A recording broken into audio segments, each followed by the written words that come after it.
Good afternoon from Singapore, and a very warm welcome to our distinguished speakers, to our nominated participants, members of the judiciary, lawyers and members of the legal profession, scholars and friends joining us from Asia and beyond.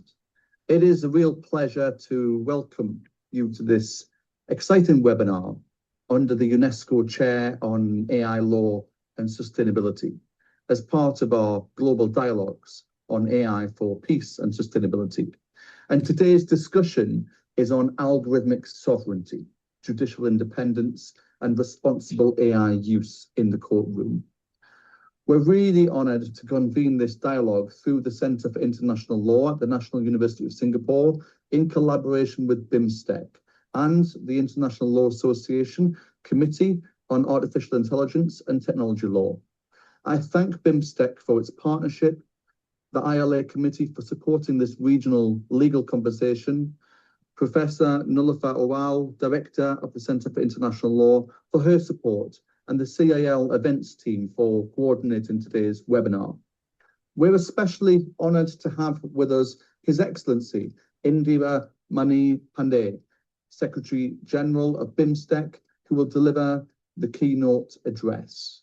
His presence gives this dialogue an important regional foundation and reminds us that the governance of artificial intelligence is not only a domestic legal question. Indeed, it's a question for cooperation, institutional trust, and shared public values. I'm pleased also to welcome our distinguished panel speakers from across the region, and to thank Rashmi Ranjan, my colleague, who's a research fellow at the Centre for International Law, who will join me in co-moderating today's panel and who will shortly introduce all of the speakers. A special word of welcome is also due to the nominated participants joining us from the BIMSTEC process. We're really grateful to the governments and institutions that have nominated judicial officers, government lawyers, ministry officials, and legal professionals to take part. Their participation shows that this is not just a webinar, it's actually part of a wider regional conversation amongst courts and legal institutions and public authorities. Let me turn to the substance of our discussion.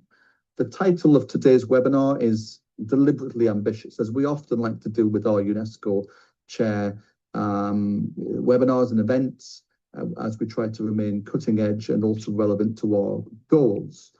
The topic brings together algorithmic sovereignty with judicial independence and responsible AI use in the courtroom, because these are no longer separate questions. In today's digital justice system, they are parts of the same constitutional problem. How do courts use new forms of intelligence without losing control over judgment, evidence, reasons, and public trust? Last October, you may remember, we held a panel in Singapore, keynoted by Professor Sir William Blair on artificial intelligence in international dispute resolution, an agent for change. Sir William observed that we are no longer considering AI as a futuristic theory, but as a technology with a present capacity to change how disputes are conducted. And that is now true for courts. AI has entered legal research, it's entered drafting, translation, it's entered transcription and evidence preparation, case management, and even courtroom practice. Lawyers use AI tools. Litigants may place AI-assisted materials before courts, and judges may face documents, images, audio, video, or expert outputs generated, altered, or interpreted through AI systems. So this creates opportunity, but it also creates risks at the foundations of justice. AI may help courts reduce delay or support research and improve access to information. Yet, as Sir William cautioned, mere efficiency is not the only criterion. A justice system is not measured only by speed, although that's extremely important. It's measured by legality and fairness, reasoned decision-making, accountability, and public confidence. And that is why algorithmic sovereignty is such an important idea. It's often discussed as if it means data localization or domestic servers or national ownership of technology. And those issues matter. But in the justice sector, they're only the beginning. And for courts, algorithmic sovereignty means institutional control over the systems that impact and inform legal work, the data on which those tools are trained, the legal sources they rely upon, the languages they understand, the procedures they assume, and the evidence they process and the values they embed. It also means sovereignty over the record before the court and sovereignty over the reasons by which a dispute is resolved. A court cannot allow its reasoning to be quietly reorganized by an opaque tool. It also cannot allow evidential reliability to depend on systems that parties cannot interrogate and the judge cannot explain. It cannot allow a hallucinated authority or a synthetic voice or a deepfake image or a flawed translation to enter proceedings with the appearance of truth simply because it is being produced with technical confidence. So the question is therefore not whether courts should use AI. They already do, directly or indirectly, and that use will expand. We're seeing it. The question is who controls the use, who verifies the output, who is accountable for error, and where the line is drawn between assistance and adjudication. The law can receive assistance from machines, but it cannot surrender responsibility to machines. And this is where judicial independence must be understood in contemporary terms. Independence does not only mean freedom from political interference. It also means freedom from hidden technological pressure, platform defaults, opaque rankings, commercial dependency, and automated patterns that may influence legal outcomes without appearing as law. In the courtroom, an AI tool must never become an unseen participant in the decision-making process. The judicial function needs to remain human, reasoned, and accountable. A useful formulation was raised by a senior Chinese judge in last year's London Judicial Roundtable, which Sir William actually referred to in his guest lecture. And that was that judicial decisions must always be made by judges who also bear the ultimate responsibility.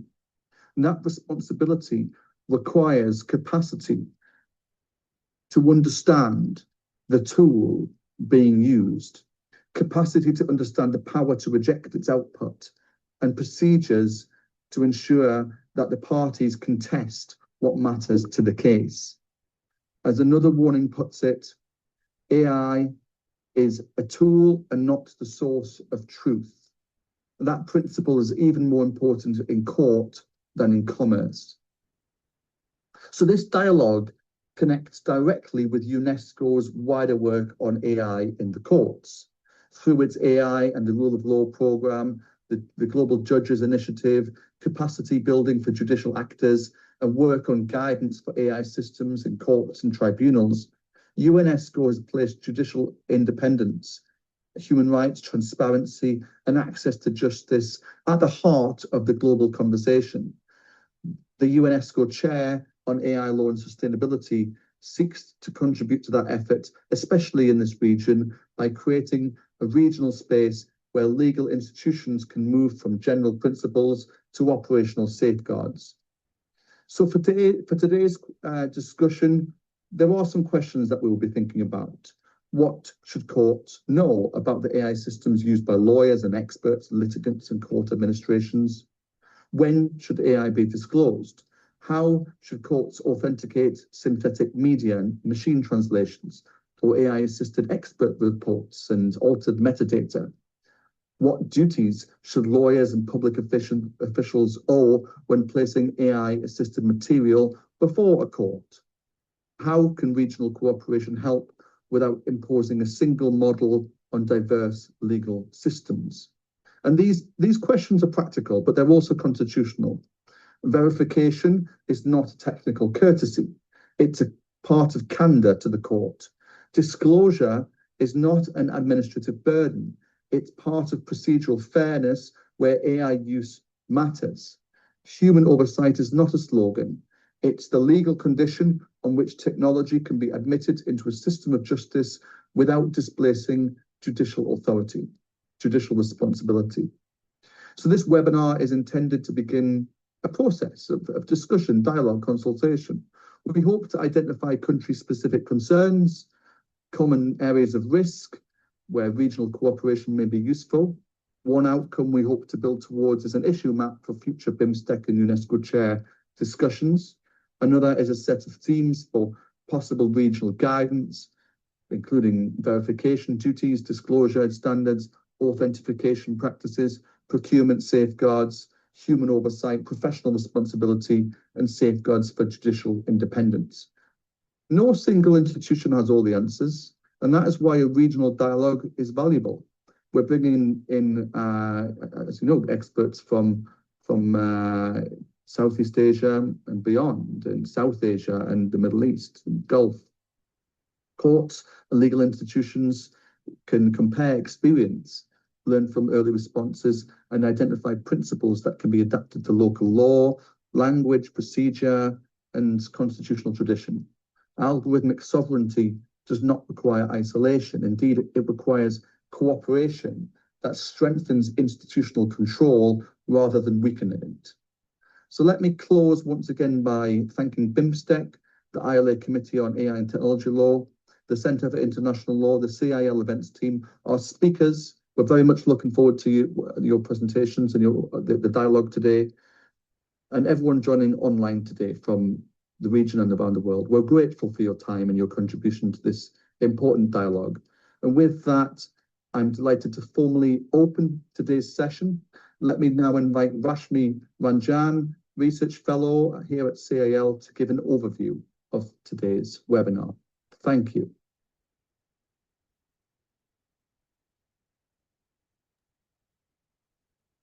Hi, everyone. Good afternoon.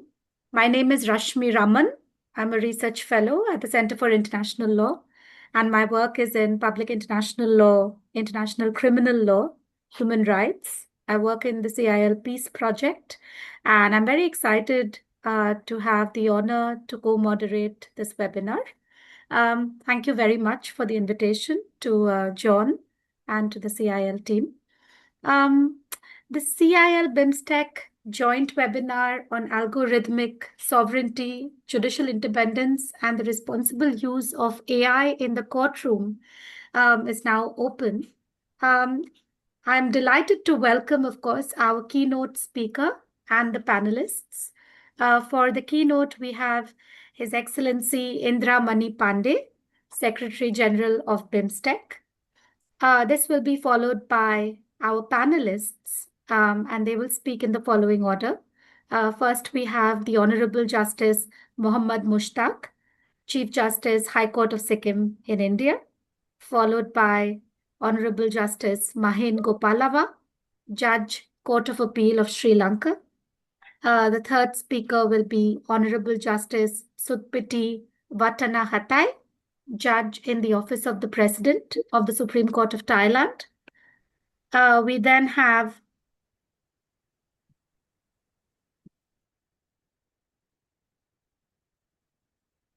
Hi, am I audible? I received a message about... Thank you. And then we have the Honorable Justice Balakrishna Dakal, Justice, Supreme Court of Nepal, followed by Barrister Mohammad Anik Rusht Haq, Additional Attorney General for Bangladesh, followed by Dr. Kiao Tu Hein, Deputy Director General, Legal Advice Department, Ministry of Legal Affairs, Myanmar. Our eighth speaker will be Mr. Shering Wangda, Senior Attorney, Office of the Attorney General of Bhutan. Ninth, Dr. Abdul Rahman Saad Al Katani, General Counsel, Udero, Qatar. Then we have Dr. K.C. Saumya, who is the Director, Legal and Treaties Division, Ministry of External Affairs, Government of India.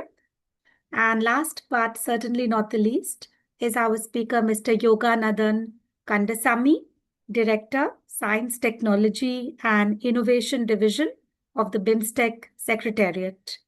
I just want to spend a quick minute speaking about housekeeping.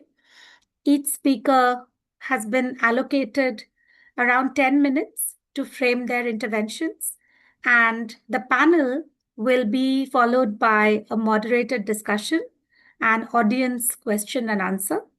Audience members may use the Zoom raise hand function to ask questions directly.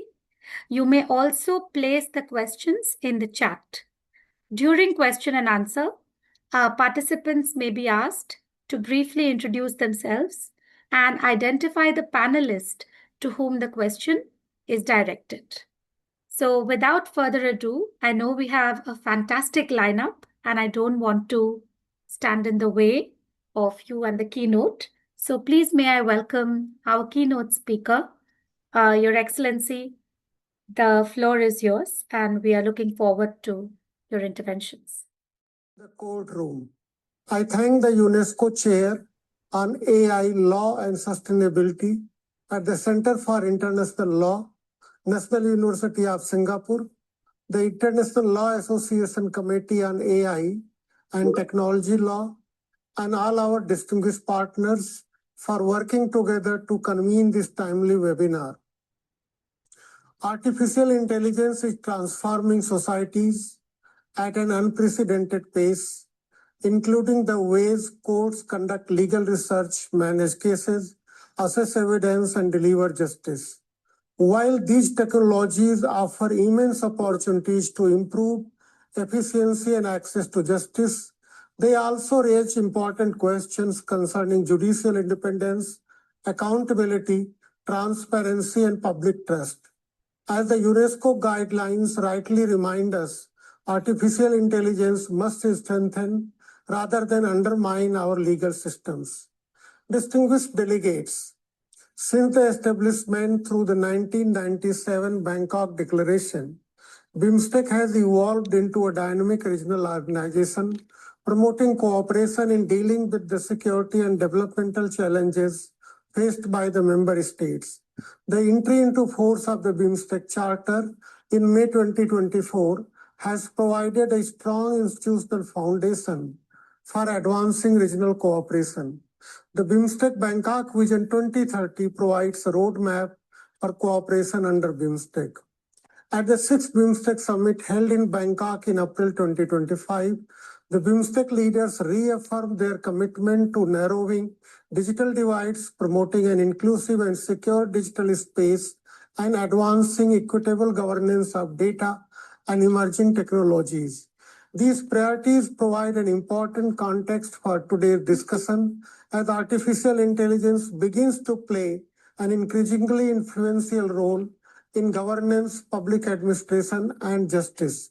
BIMSTEC has been expanding regional cooperation in science, technology, and innovation, which is led by Sri Lanka, including through establishment of the BIMSTEC Technology Transfer Facility in Colombo, reflecting our shared commitment to harnessing technology for sustainable and inclusive development.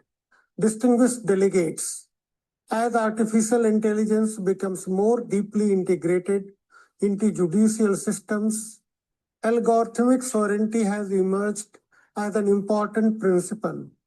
Every country must retain its ability to determine how AI systems are developed, deployed, and governed within its own legal framework. This includes ensuring appropriate oversight of data, algorithms, and digital infrastructure while safeguarding constitutional values, legal traditions, and human rights. Equally important is the preservation of judicial independence. Artificial intelligence should remain a tool to assist judges, not to replace judicial reasoning or human judgment. Decisions affecting the rights and liberties of individuals must continue to rest with independent courts and impartial judges. Technology should be leveraged to enhance the delivery of justice. It should not be a substitute for the wisdom, integrity, and accountability that lie at the heart of judicial decision-making. The rapid emergence of AI-generated evidence, synthetic media, deepfakes, and fabricated legal materials also underscore the importance of maintaining rigorous standards of verification and professional responsibility. Judges, lawyers, and legal practitioners must remain vigilant in ensuring authenticity and reliability of materials presented before the courts. Responsible innovation must therefore go hand in hand with ethical practice and appropriate safeguards. Distinguished delegates, these are the challenges that no country can alone address. Regional dialogue and cooperation thus becomes indispensable. Platforms such as today's webinar provide valuable opportunities to exchange experiences, share best practices, and collectively consider practical approaches to the responsible use of artificial intelligence in the administration of justice. In this regard, BIMSTEC is committed to dialogue, knowledge sharing, and capacity building among our member states, and to work with our partners. We welcome the organizers' initiative to use this webinar as the starting point for a broader consultation process towards framing practical policy guidelines on responsible AI use in courts and legal practices. We look forward to the valuable recommendations that will emerge from today's discussions. In conclusion, I commend the UNESCO Chair on AI Law and Sustainability, the Center for International Law at the National University of Singapore, and the International Law Association Committee on AI and Technology Law for their excellent initiative and for partnering with BIMSTEC in advancing dialogue on an important issue. I wish you all a productive and successful webinar. Thank you for your kind attention. Have a good day. Namaskar.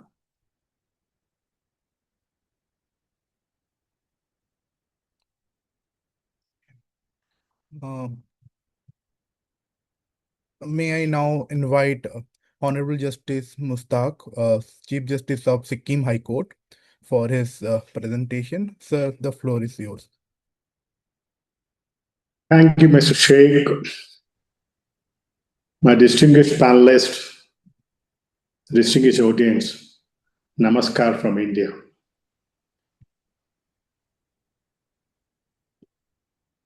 Many speakers are not far from the current place where I am now. The speakers from Nepal, Bhutan, and Bangladesh are not far from me. They're just miles away. So in any way, it's an interesting initiation for a regional dialogue on the responsible use of AI in courtroom. I must congratulate the NUS, UNESCO, and BIMSTEC, and other who have organized this webinar. While my attempt to speak on the subject is in relation to the India's policy.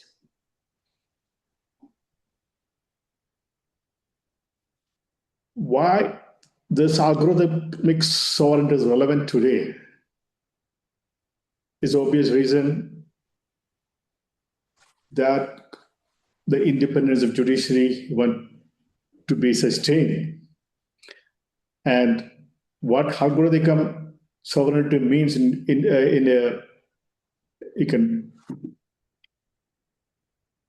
this context is the ability of judicial institutions to retain and control is a digital base, the artificial intelligence and algorithmic process, etc. When we talk about algorithmic sovereignty, we must relate this to the core function of the judiciary. we always need to keep in mind there are three aspects in judicial function, in judicial administration. One is core function, the adjudicatory function. Second, the judicial administration, which is intrinsically interconnected to the core function. The third is a purely administrative function. Why we need to keep this compartmentalize in mind? For the reason that our discussion and our focus should be related to the core adjudicatory function.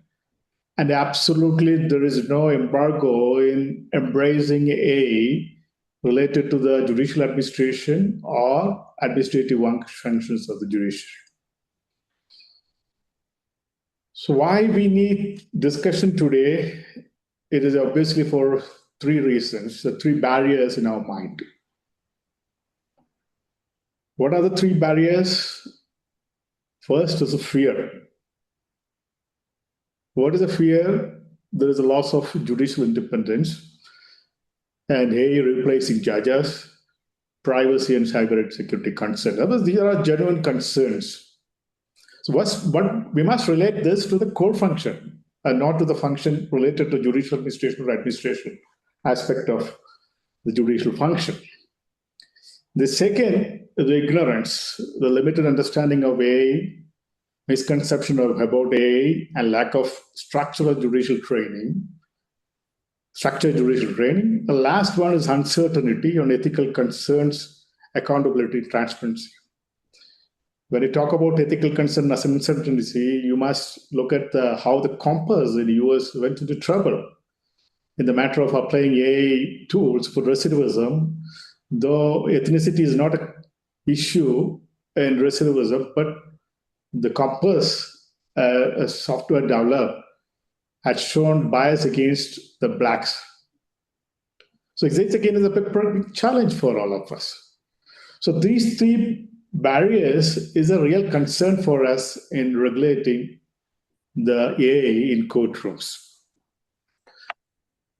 So what AI does in the courtrooms, AI advise, AI assist, and judges decide. Of course, that court function cannot be surrendered to anyone. But what extent the core function can be supplemented with the AI is the issue. The judicial outcomes or adjudicatory outcomes are not mere computational, but it's basically an outcome of the virtue of the justice. A justice is embedded with a lot of the legal principles. It's based on legal principles. But there are ways and means where we can apply in computational way in adjudicated process also. For example, in mortal claims. Similar claims, it would be easy where the role of the judge is only supervisory. The AI can decide the outcome based on the priority data, the trained data. And it's more become a computational, especially when there is only dispute regarding quantum or similar things. So we also need to, again, segregate where exactly the AI can be used in judicial, the core adjudicative function, and what extent and what limitations. The three pillars is the core of today's topic, and one human core, the judicial independence, algorithmic sovereignty, and responsibility of AI. This is exactly today we want to talk about. I'm looking at the subject from the India's policy. India Supreme Court recently published the draft policy on AI in courtrooms. So that is yet to be finalized. The suggestions have been received the Supreme Court. The deadline was last 20th, and perhaps they may come out with the final document soon.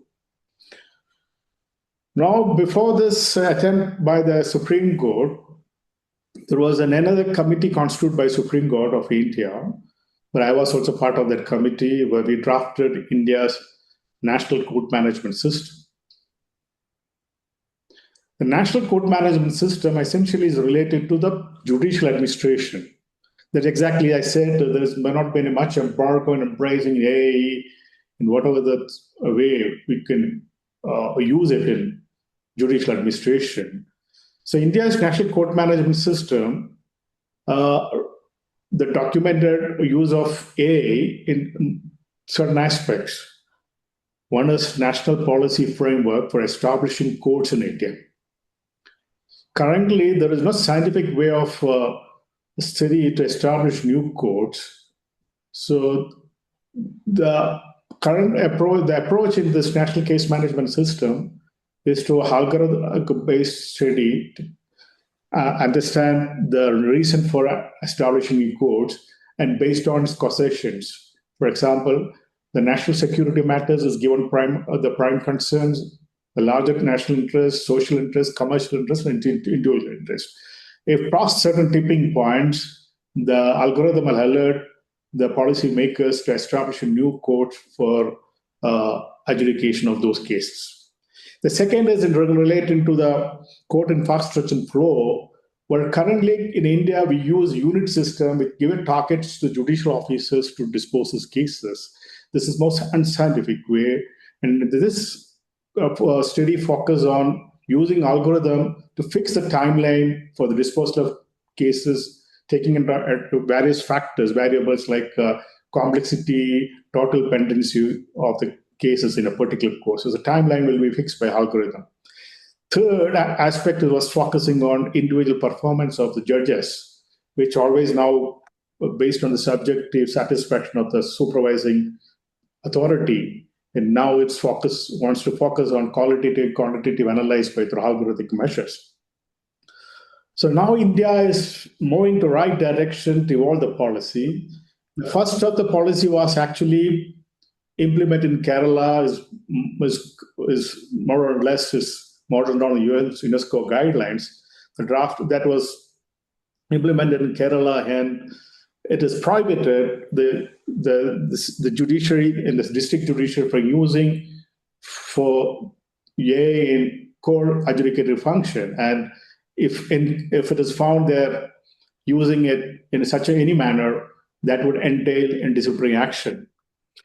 Now we'll need to confine our talk to the draft regulation of AI, use of AI in courts. That's what I previously mentioned. It's basically centered on the human primacy, human in the loop.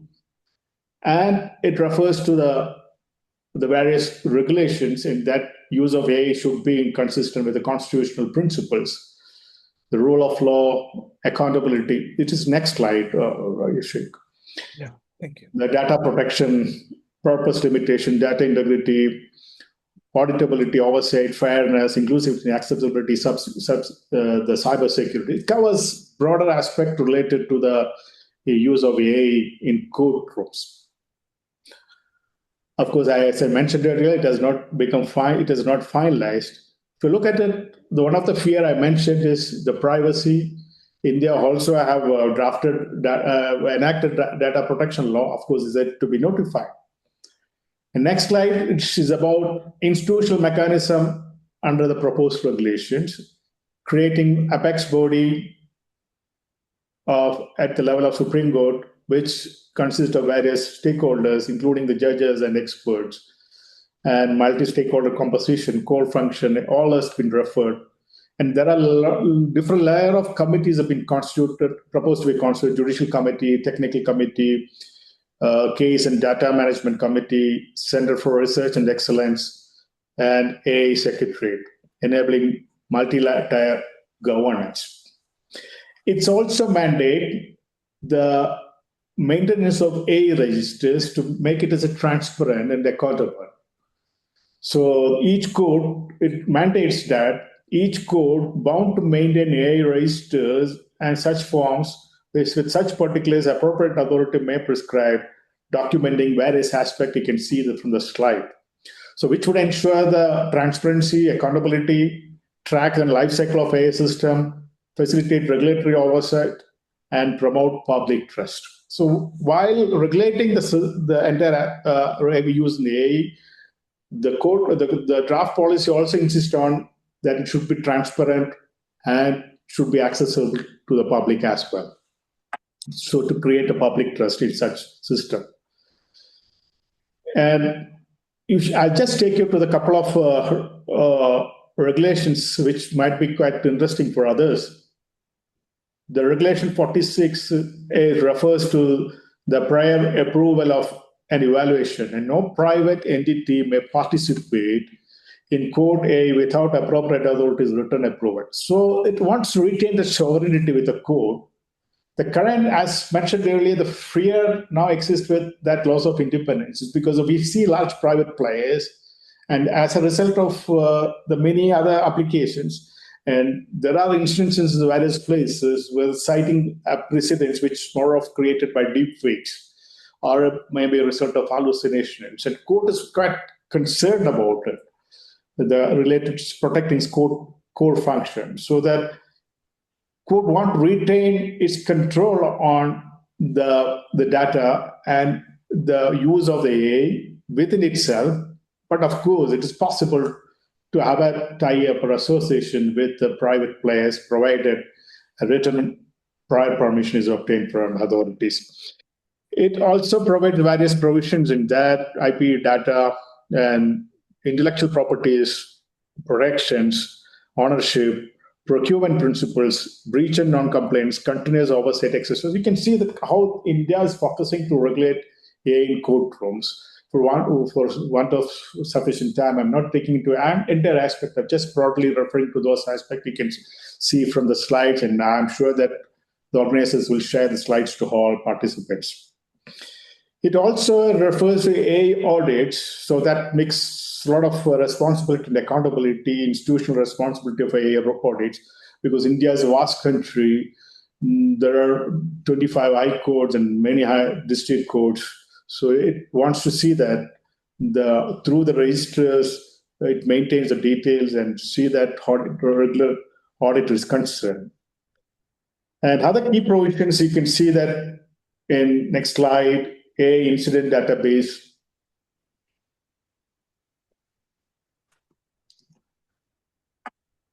It refers to sensitive judicial data, use of synthetic data or information, emergency and fallback protocol. The regulation has been defined on synthetic data information and AI content verification. This is a big challenge in the Indian court system, because Indian court system, in terms of rendering the substantial justice through the adjudicatory process, Evidence Act is quite silent about the synthetic element of the content for inadmissibility of the evidence, where the Indian Evidence Act only speaks about admissibility of evidence, either primary or secondary, through the certifications. And we have not yet to evolve some certain standards for evaluation of even for the digital evidence, like the standards developed in the US, like there are different standards developed in US jurisdiction, even for to find out synthetic element in evidence. But that may not be our topic today. The idea is to ensure that there are incidents reported to a higher authority for taking actions. And these recommendations, of course, I'm sure that will take in such a way to regulate. And see before ending it, you can see the key draft recommendations. The chapter-wise, I've mentioned it. The definition, first part. Chapter 2 refers to general principles. Chapter 3 refers to AI deployment and prohibited use. Chapter 5 refers to governance, oversight, and capacity building. So while regulating, India is also focusing on capacity building. That's a big positive aspect of it. The fear should not result in hampering use of AI in core function as well. So capacity building is both institutional and functional. So it takes different aspects related to AI as well. So of course, it may require a fine-tuning when more and suggestions and feedback received after implementation of the regulations.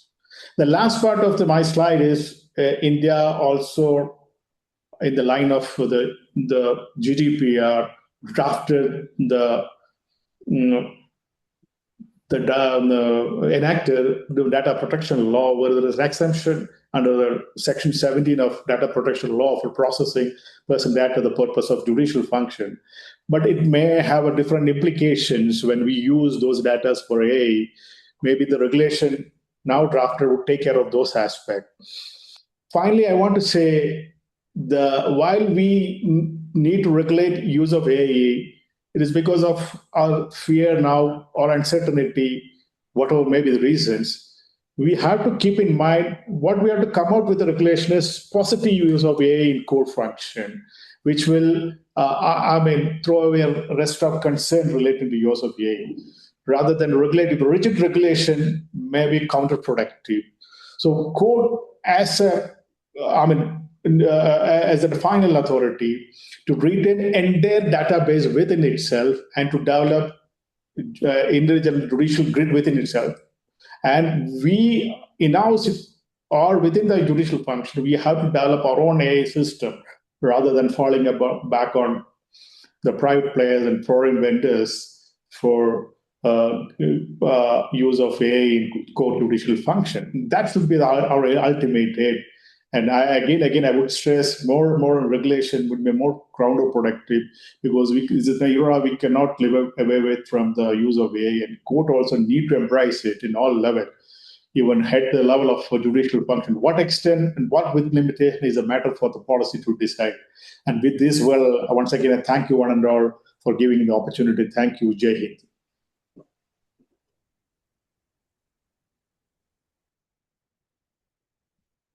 Thank you, Justice Mustaq. It was really very informative, and especially the part that was dealing with India's AI regulation, draft regulations of use of AI in court. It was very timely, and I hope we will discuss further during our Q&A section.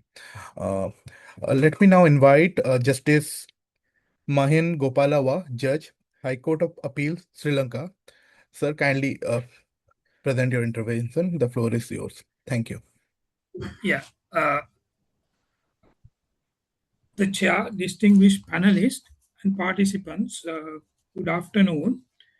I thank the organizers for inviting me to serve as a panelist in this timely webinar on a subject which is of growing significance to the judiciary and the legal profession, both regionally and globally. On a personal level, I'm happy to be associated once again with BIMSTEC, where I was associated with the work of the subgroup on legal and law enforcement issues while I was serving as an officer in the Attorney General's Department. And of course, I carry very fond memories as a student at the National University of Singapore. Now, in today's my comments, I wish to focus on two aspects. The first is a brief introduction regarding the use of AI in the Sri Lankan judicial system and in the legal profession. And secondly, I wish to share some thoughts on the topics of professional responsibility, ethics, and public trust in the age of AI, based on local experience. Now, regarding the use of AI in the judicial system, I must comment that maybe unlike in other jurisdictions, it is at a relatively low scale at the moment, and it's mainly used in legal research and the preparation of legal documents. At present, Sri Lanka is in the midst of a comprehensive digitalization program for all courts under the directions and guidance of His Lordship the Chief Justice. The unique feature of this system is that it is perceived as a homegrown solution designed and developed within the judiciary itself, and it's being implemented under its direction. The program is being implemented in 3 stages, and the use of AI is to be addressed in the final stage, which relates to digital transformation. And this stage is yet to be reached, and at present, the digitization of court records is taking place, e-filing, e-case management, and e-hearings have been enabled in the Supreme Court and in the Court of Appeal, and paperless enrollment and maintenance of records of attorneys at law has been introduced. This is the current status of the digitalization program. Then, parallelly, the Bar Association of Sri Lanka, which is the professional association of lawyers, has developed a draft generative AI use guideline, which is currently has been circulated for discussion. So, having dealt with the use of AI in the Sri Lankan system, I will just share a few thoughts on professional responsibility and professional ethics in relation to the age of AI. And here I wish to identify some concerns and also present some suggestions for discussions on how a regulatory framework could be strengthened. Now, since most ethical duties of lawyers, if you look at it in a wider sense, translate into professional responsibilities, I seek your indulgence to address both these topics together. Now, in this area, the key issues that I have identified based on the local experience are the varying degrees of competence of AI users, the accuracy and reliability of the systems or the tools that are being used, then data poisoning, adversarial manipulation, then another challenge is customizing AI tools to local legal concept, particularly because of the different languages and terminology, etc. Then another area of concern is the lack of inadequate supervision and verification of AI generated work by the users, and of course the issues of algorithmic bias and fairness are also concerned. Now, in considering possible solutions, I am firmly on the view that the fundamental premise that the use of AI is an addition to the professional responsibilities and ethical standards of lawyers, and that it does not in any way diminish or transfer such responsibilities and standards should be kept constantly in sight. And also, in relation to the introduction and the permission for the use of AI tools in court proceedings, a risk-based and a staggered approach is advocated. Then another possible measure that could be considered is an establishment of an accreditation system for AI tools. Now, I'm making these some of these suggestions in a context where the system is in its infancy. It's not a very well-developed system as at now.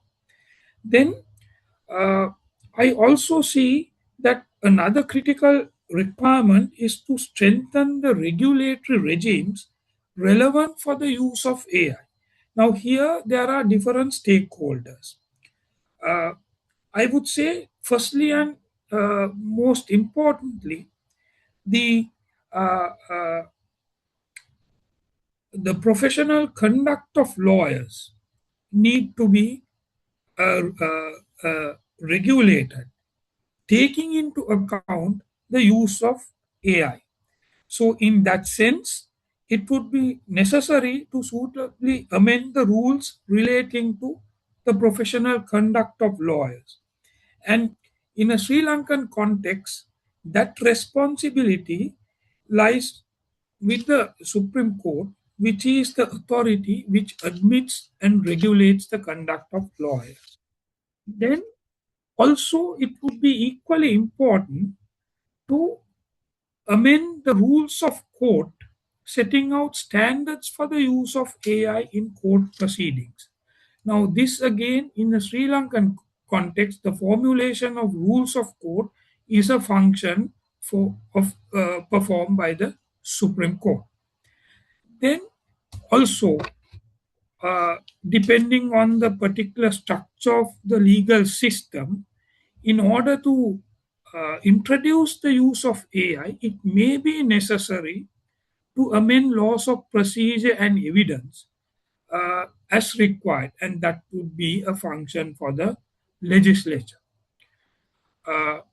Professional associations of lawyers too could assist in strengthening the regulatory regime by providing guidance and support, by issuing practice guidelines, conducting awareness and training, setting benchmarks, etc. It's evident from this that that multi-stakeholder participation is required for such purpose. I seek your indulgence. I may have the focus of these comments are in order to look at means of setting up a regulatory regime for use of AI in courtrooms and the various aspects which need to be regulated. On the issue of public trust, it's my view that the single most serious and cumulative threat posed by the misuse of AI is the erosion of public trust in the entire system for the administration of justice. And in this regard, as mentioned by previous speakers as well, the risks such as deep fakes, hallucinated citations, synthetic evidence, and also cyber attacks in general has the potential to undermine the legitimacy and integrity of judicial decisions themselves, the proceedings, and the court management system. Another issue, inequality of access, bias and discrimination, protection of client confidentiality and interest, accountability and disclosure, privacy and data protection. Now, some of these issues. Justice Mahin, may I request you to kindly wrap up because we are running short of time? Yes, I'm at the end. Yes. Thank you. These are raise concern not only relating to the administration of justice, but also wider context of compliance with human rights and procedural norms, etc. So these are some of the issues, and then on that I would wrap up by saying that some of the measures which would be considered would be to strengthen the cybercrime and cybersecurity laws, and to make adequate resources available for the stakeholder institution. And in some jurisdictions, even developing basic IT-related infrastructure like uninterrupted power, internet, etc., access, etc., are also required. Thank you very much, and I wish the participants all success in their deliberation. I'm very sorry for the loss of the video footage. Thank you. Thank you very much, Justice Mahin, for your valuable reflections. May I now invite Honorable Justice Stupti Vatanahantani Thai, Judge in the Office of the President of the Supreme Court of Thailand, to deliver his intervention. The floor is yours, sir, and may I request you to kindly try to complete your presentation within 10 minutes. Thank you. Hi. Okay. I don't know how to control my slide. Can you suggest? I'll do it for you. I'll change. Okay. Thank you. Okay.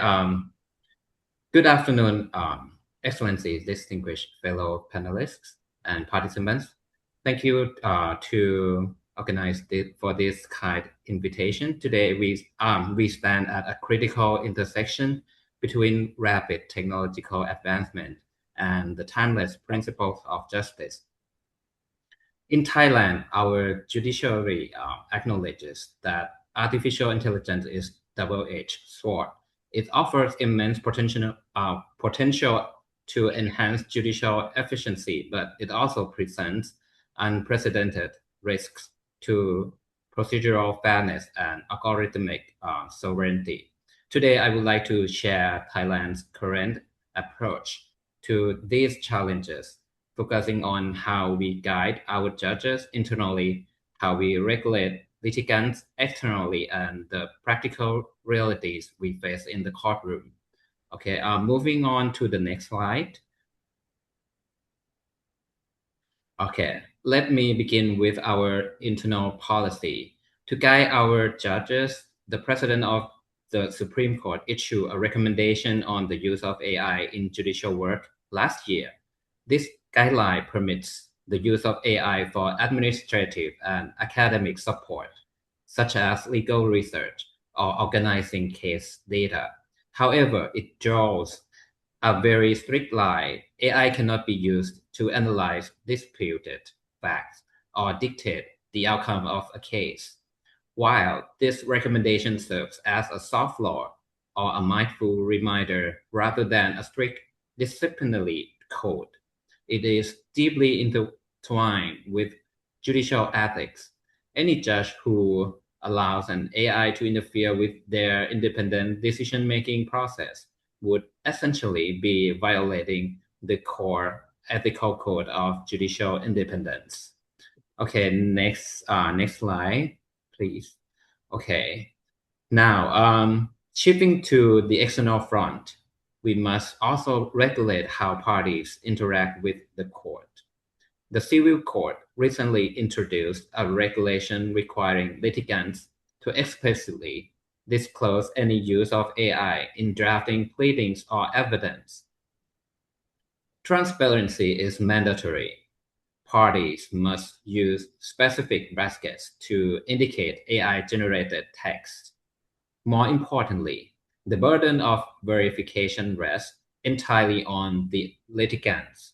They must take full legal responsibility for the content, meaning they cannot blame the AI for false information.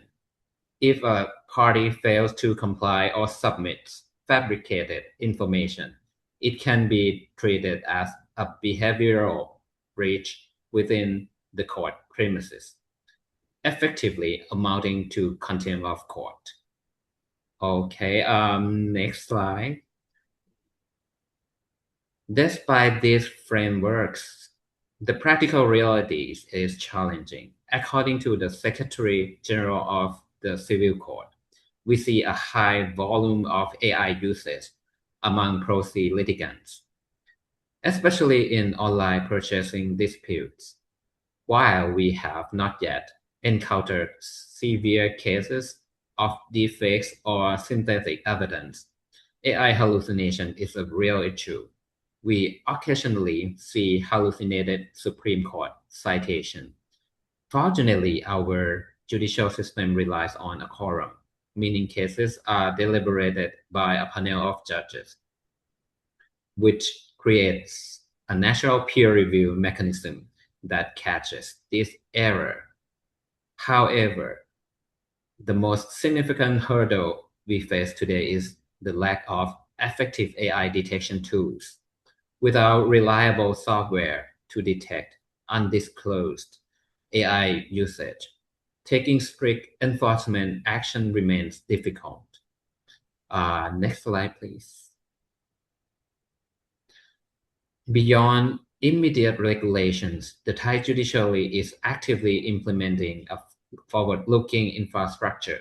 We place the highest priority on data security and data sovereignty.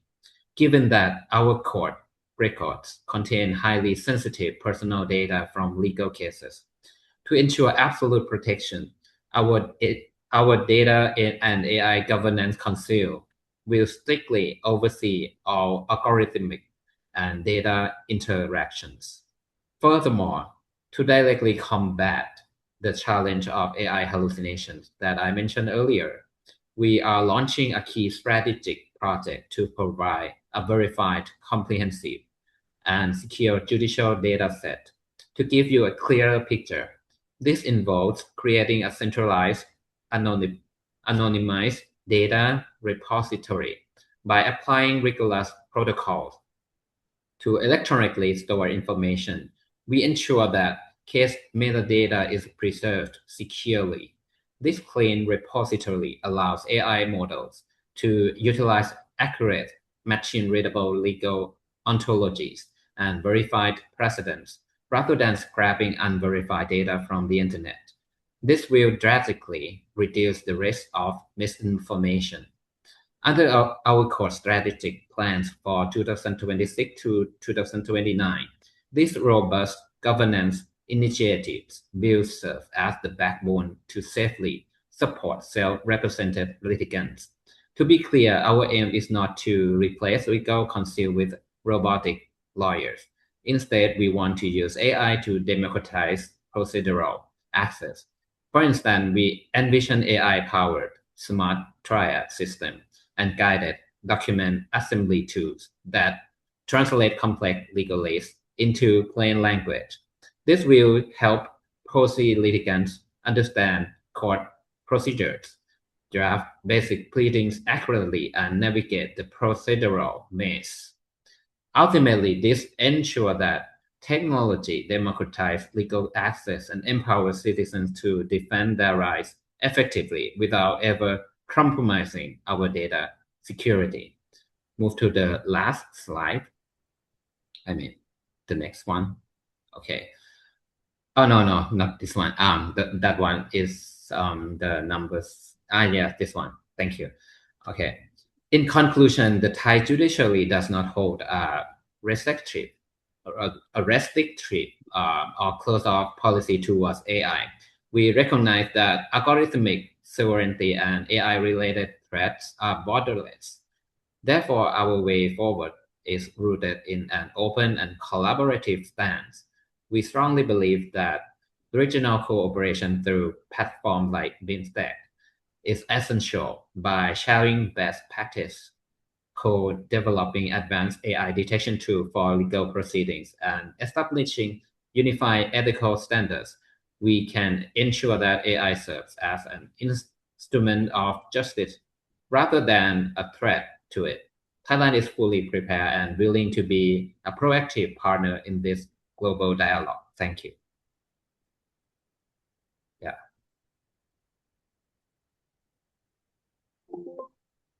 Thank you so much, Justice Tupti, for providing us with a very brief overview of Thailand's approach in regulating AI in court. It was indeed very enlightening and informative for all of us.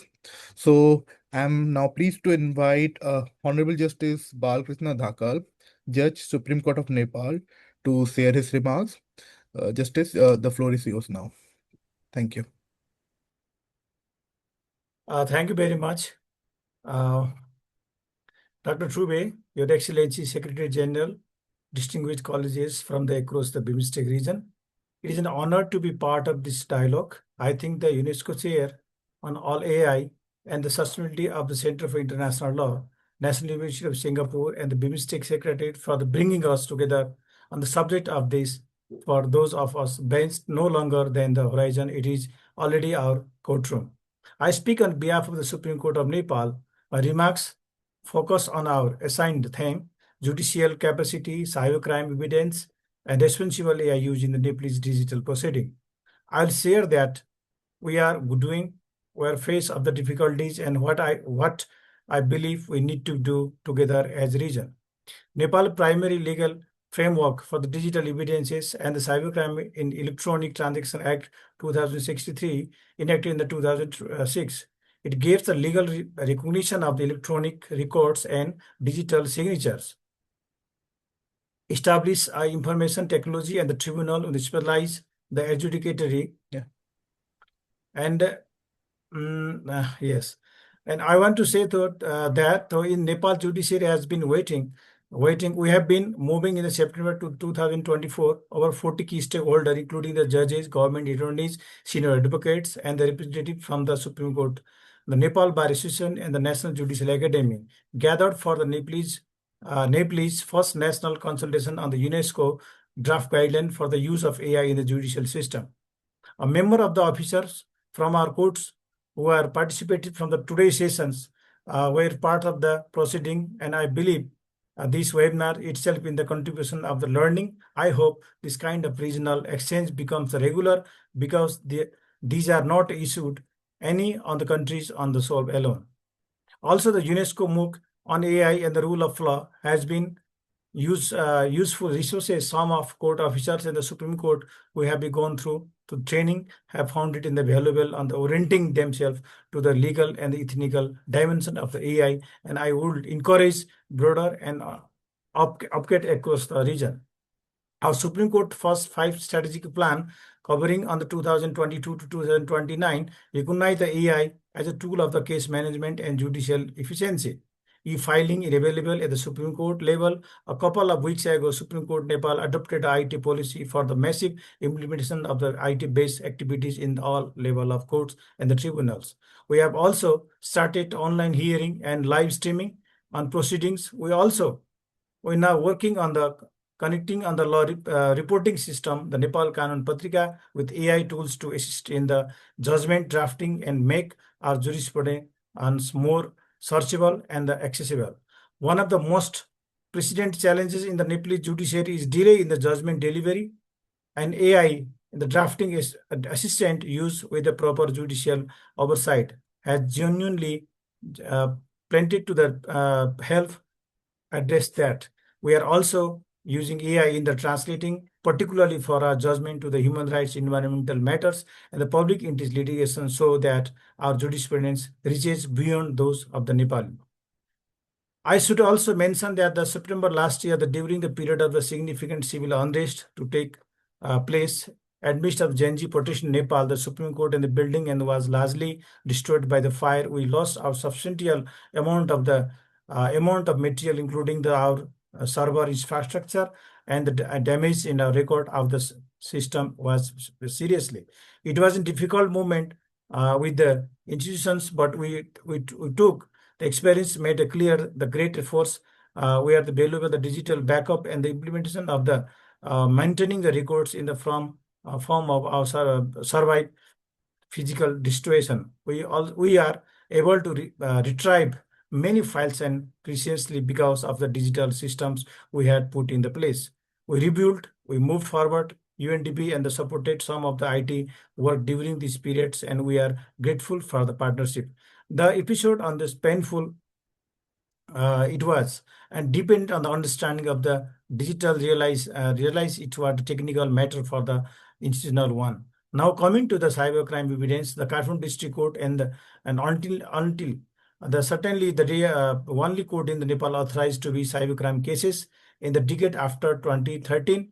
It adjudicated the over 100 of the cybercrime matters. The concentration of the reflex from the mobility of the jurisprudence and the limited infrastructure available across the country. Cybercrime cases now reach courts and the multiple levels. Judges at the district level must be associated with the reliability of the digital evidences without a way of having the forensic supports and the technical training to procedural guideline by need to do with the confidence. The evidential questions and becoming the rapidly more than the complex when involved in the electronic record, when it screenshot, transactions log, or the audio or the video material on the fundamental questions are with these records, and taking on the time of the creation. Has it been altered? We had be custody of between the creation and the production of the courts. These questions in the difficult through with the conventional digital evidences, AI generated and the AI altered material, certain and the entirely new, largely of the challenges. I want to give a specific example. We recently dealt with one come to the known as the dark file cases in the Supreme Court is deep fake videos and the images triggering judges from the Supreme Courts, and it was the fabricated and the criminal circulated as in the wire news. We verify the deepfake of the judges and the lawyers used to be separate false informations.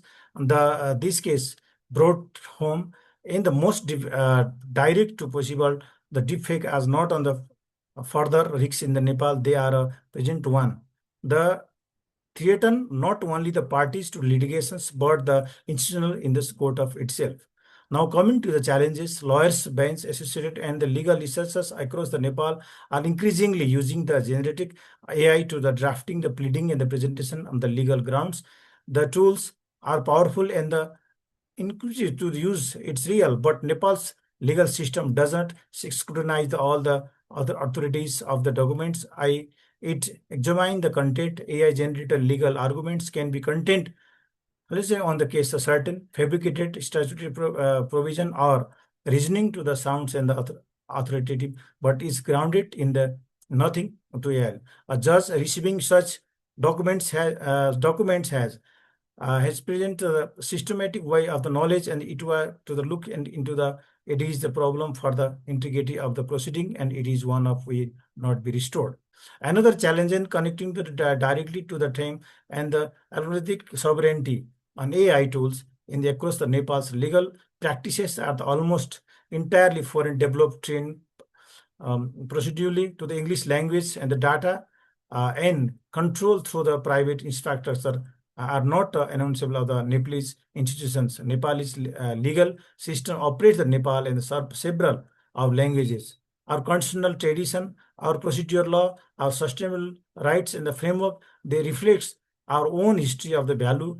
When AI tools trained in the another system data and use of this in the legal reasoning, there is a real risk of the local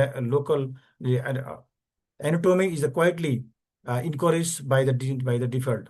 Nepal experience points to the several priorities that are, I believe, shared with the BIMSTEC region. The first is the legislative modernization, the preceding information, the technology of the cyber for the digital matter, and the disclosure obligation when AI tools are used in the proceeding. The law must be grown in the environment on the exists today, not only that exists 20 years ago.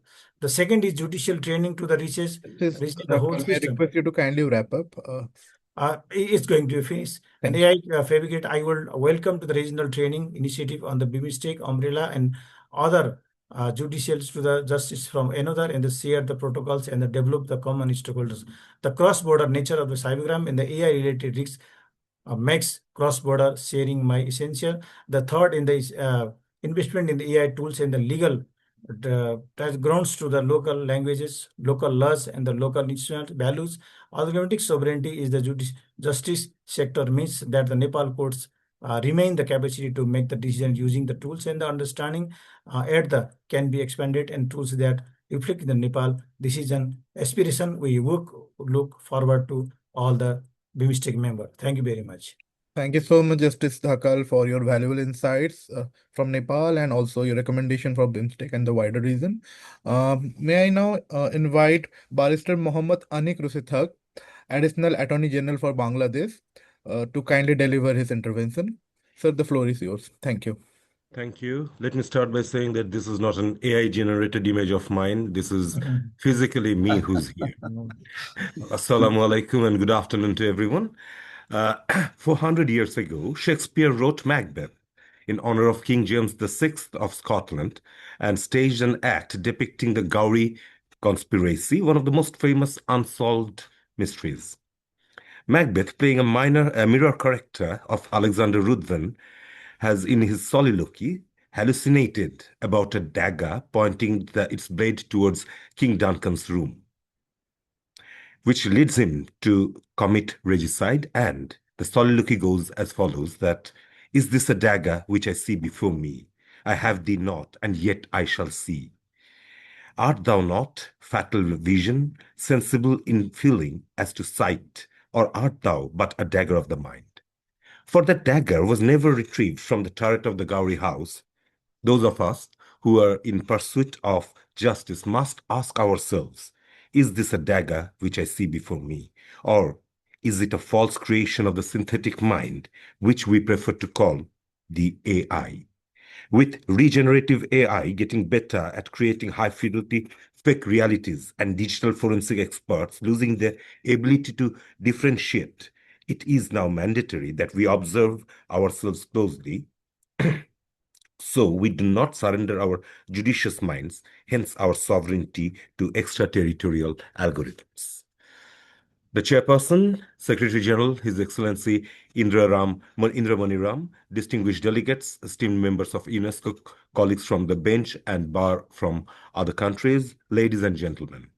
It is my profound honor to share some of my thoughts on algorithmic sovereignty and authentication of AI-altered digital evidence in high-volume litigation. I will try to address two questions, that is, what is meant for a state to be sovereign over the algorithms which now mediate truth within its own borders, and secondly, how should the law of evidence decide what is real? French philosopher Jean Bodin, in his 1576 masterpiece, Six Books of Republic, defined sovereignty as absolute, perpetual, and indivisible authority to govern without subjects' consent. It hardened into a concept of modern state in 1648 of Treaty of Westphalia, where Europe agreed after 30 years of religious conflict that within its own borders, each sovereign would have the final say and no outside power would have standing to overrule it. 70 years later, Thomas Hobbes introduced us to Leviathan, the ultimate sovereign under a social contract to pull humanity out of their solitary, poor, nasty, brutish, and short life. He named it after the great sea monster Leviathan. Rousseau, a century later, relocated that authority in the people themselves, sovereignty as the general will, but kept the central purpose to settle finally and within a defined community what is law and what is fact. Bodin, Hobbes, and Rousseau, and every other formulation built modern statehood around a territory, a population, a government, and the capacity to deal with other states. Sovereignty, at bottom, is about who has the last word, who decides, who is believed, and when belief is contested. Today, the geographic borders of the Westphalian state remain, but the monopoly on truth has been compromised. We can no longer say that we contend solely with Hobbes' Leviathan. We are contending with algorithmic Leviathan. For centuries, question of sovereignty was answered geographically. First crack appeared with cyberspace when data began crossing borders faster than law could follow. Scholars began to speak of data sovereignty, claiming that information generated within a territory remains subject to that territory's law, wherever the server happens to sit. We are now going through a second crack. Data sovereignty asked where information is stored. Algorithmic sovereignty asks who controls the codes or logic that decides meaning of that information. It is a nation's ability to independently design, govern, and control the decision-making logic of algorithmic systems and artificial intelligence. Scholars increasingly treat this whole concept as sitting at the intersection of political philosophy, technology studies, ethics, law, post-colonial, or neo-colonial theory. Now, the sovereignty is susceptible to model trained on data none of us knew or choose, running on infrastructure few of us own, and exhibiting false creation no less convincing than anything the box could summon. Our rules of evidence, as per Daubier and Fry standards, are artisanal. They require a human judge to look at a piece of evidence, hear an expert, and rule in due course. In high-volume litigation like mass torts, automated debt collection, small claims, summary offenses, the system relies on velocity. If a bad actor floods a court with enough AI-generated exhibits, the judiciary suffers a disturbed denial of services or DDoS attacks. The court will either become stagnant or start rubber stamping fakes. This is actually what happened with Independent Investigative Mechanism for Myanmar, the IIMM. As it cannot physically enter the source of origin, it relied on provided digital media, and its investigation process has been significantly hindered due to overwhelming blended number of true facts and generated misinformation. Every system of evidence law, that is common or civil, rests on the presumption that a photograph, recording, or a document is what it purports to be, unless someone shows otherwise. Generative AI inverts that relation. For the first time, it is now cheaper to make a convincing fake than to detect one.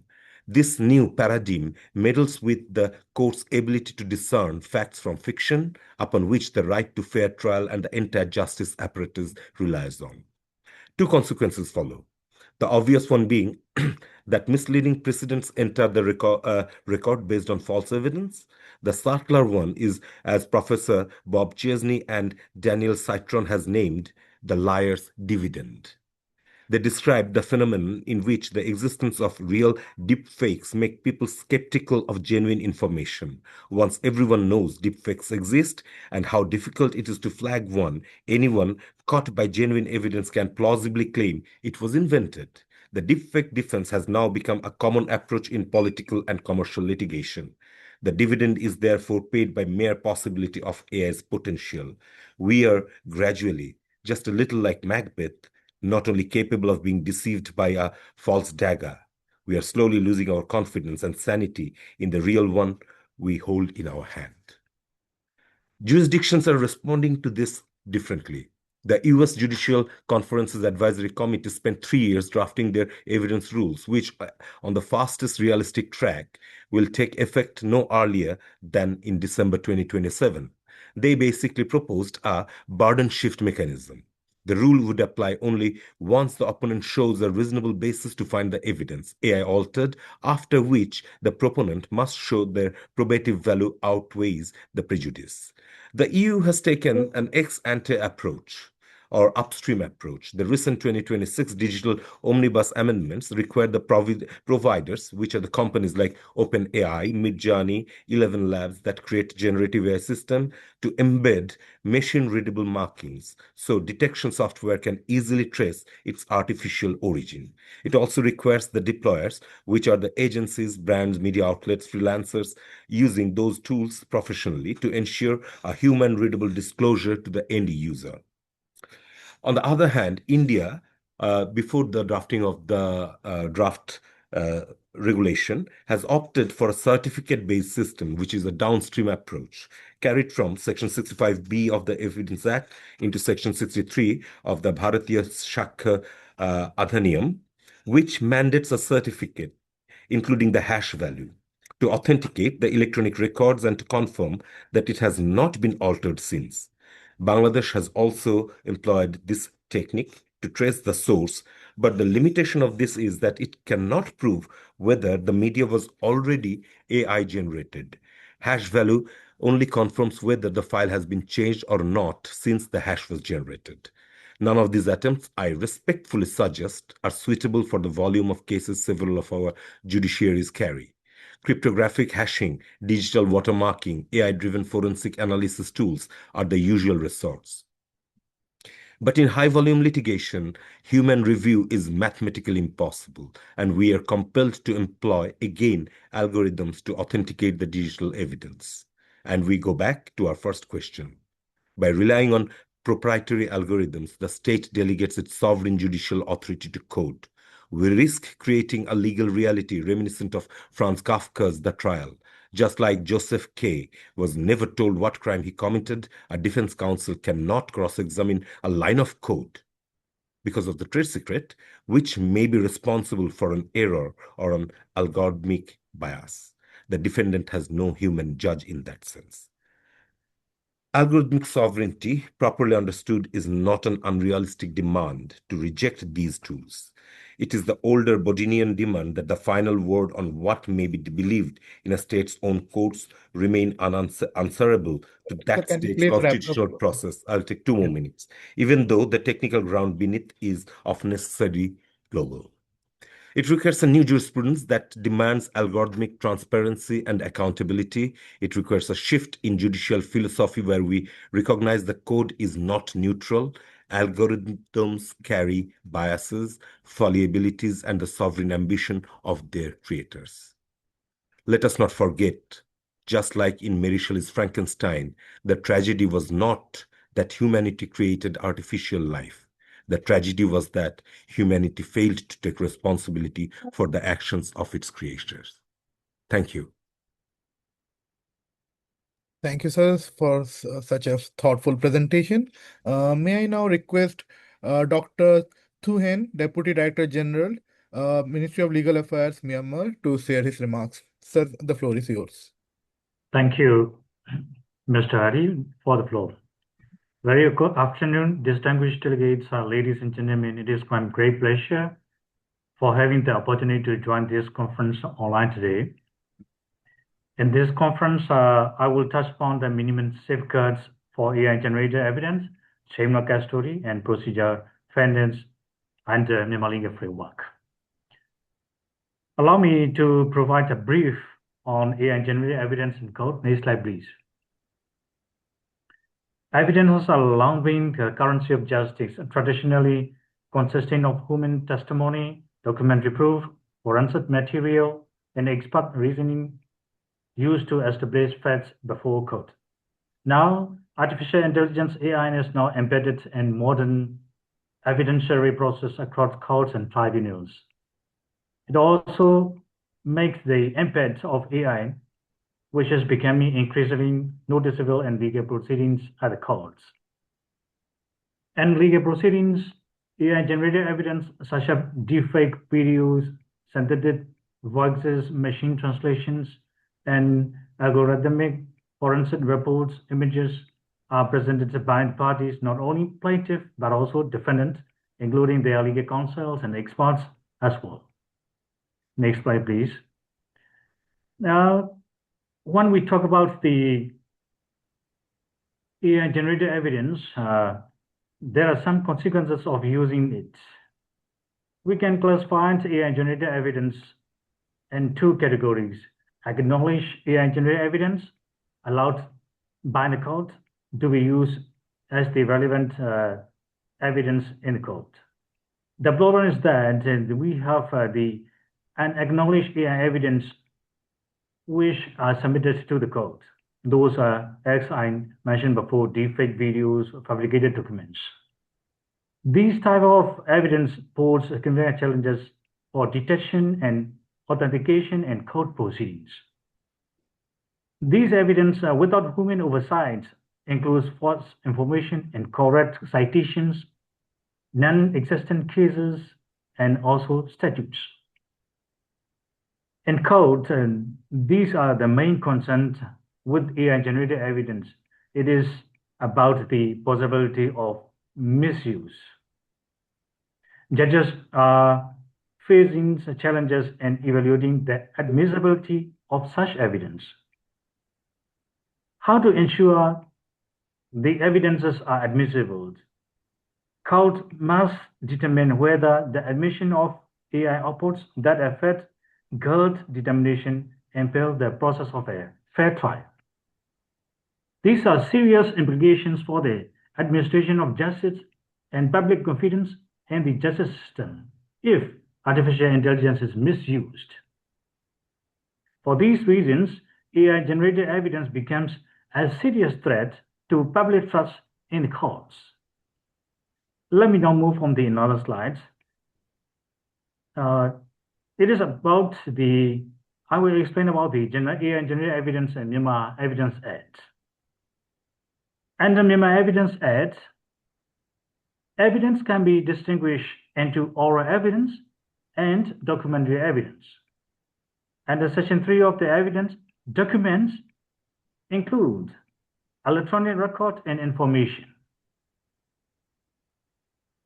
Although the Act doesn't explain AI-generated evidence, it recognizes electronic records, information stored electronically, digital photographs, audio recordings, video recordings, and computer-generated records. Also, the Section 9 of the Act mentioned that the method and manner in which the electronic record was properly or improperly generated, stamped, received, or stored, the reliability of the devices and these circumstances in which the devices were used or operated. That will be if the document is done by such manners, those documents will be the relevant electronic records. Thus, the method and manner are important to prove that the document submitted to the court is admissible as the relevant electronic record. Next slide, please. Let me move to the chain of the custody. In digital forensics, a chain of custody is the consecutive documentation of how evidence is collected, handled, and stored. According to Section 5 of the Evidence Act, a party must prove where the evidence is collected from, who possessed it, and where it was altered. According to Section 9, the manner of generation, transmission, storage, and operation of electronic devices becomes relevant. Regarding the expert opinion as well, under Evidence Act, Section 45, expert opinions are relevant when the court has to form an opinion on the point of science. The courts may rely upon digital forensic experts, AI specialists, computer engineers, and cybersecurity experts. Now, let me move on to another slide. To ensure the procedural fairness, under Section 60 of the Contra Act, oral evidence must generally be direct evidence. A witness should be able to explain how the evidence was produced, what role of the AI played, and verified occurred. The Act said, if the electronic record has not been manifestly or consistently acted on, relied upon, or used as a record of the information in the document, the electronic record may be treated as the secondary evidence, not the primary evidence for the case. Section 114A of the evidence also mentioned that if the device or process is properly used, ordinarily produced, or accurately communicates an electronic record, the court shall presume that the device or process produced or accurately communicated as the electronic record. Also, the Contra Act provides that the framework for establishing the authenticity and administrability of electronic records. Now, these are the manners and the methods for accepting the AI-generated evidence in court. Now, let me move on to another point, that is penalties for using fabricated evidence under Myanmar Penal Code. If someone is using the fabricated documents, evidence in the code, he will be punishable with the imprisonment for up to 7 years, and also shall be liable to fine or for both. In terms of the lawyer duties to the court, let me move on to another slide. There are many duties for lawyers presenting the case in the court. The main duties are lawyers shall conduct in good faith in the judicial proceedings. They have to follow the code of ethics. Also, lawyers shall correctly present, this is the main duties for the court, correctly present the information of facts and laws without misleading or omission of them.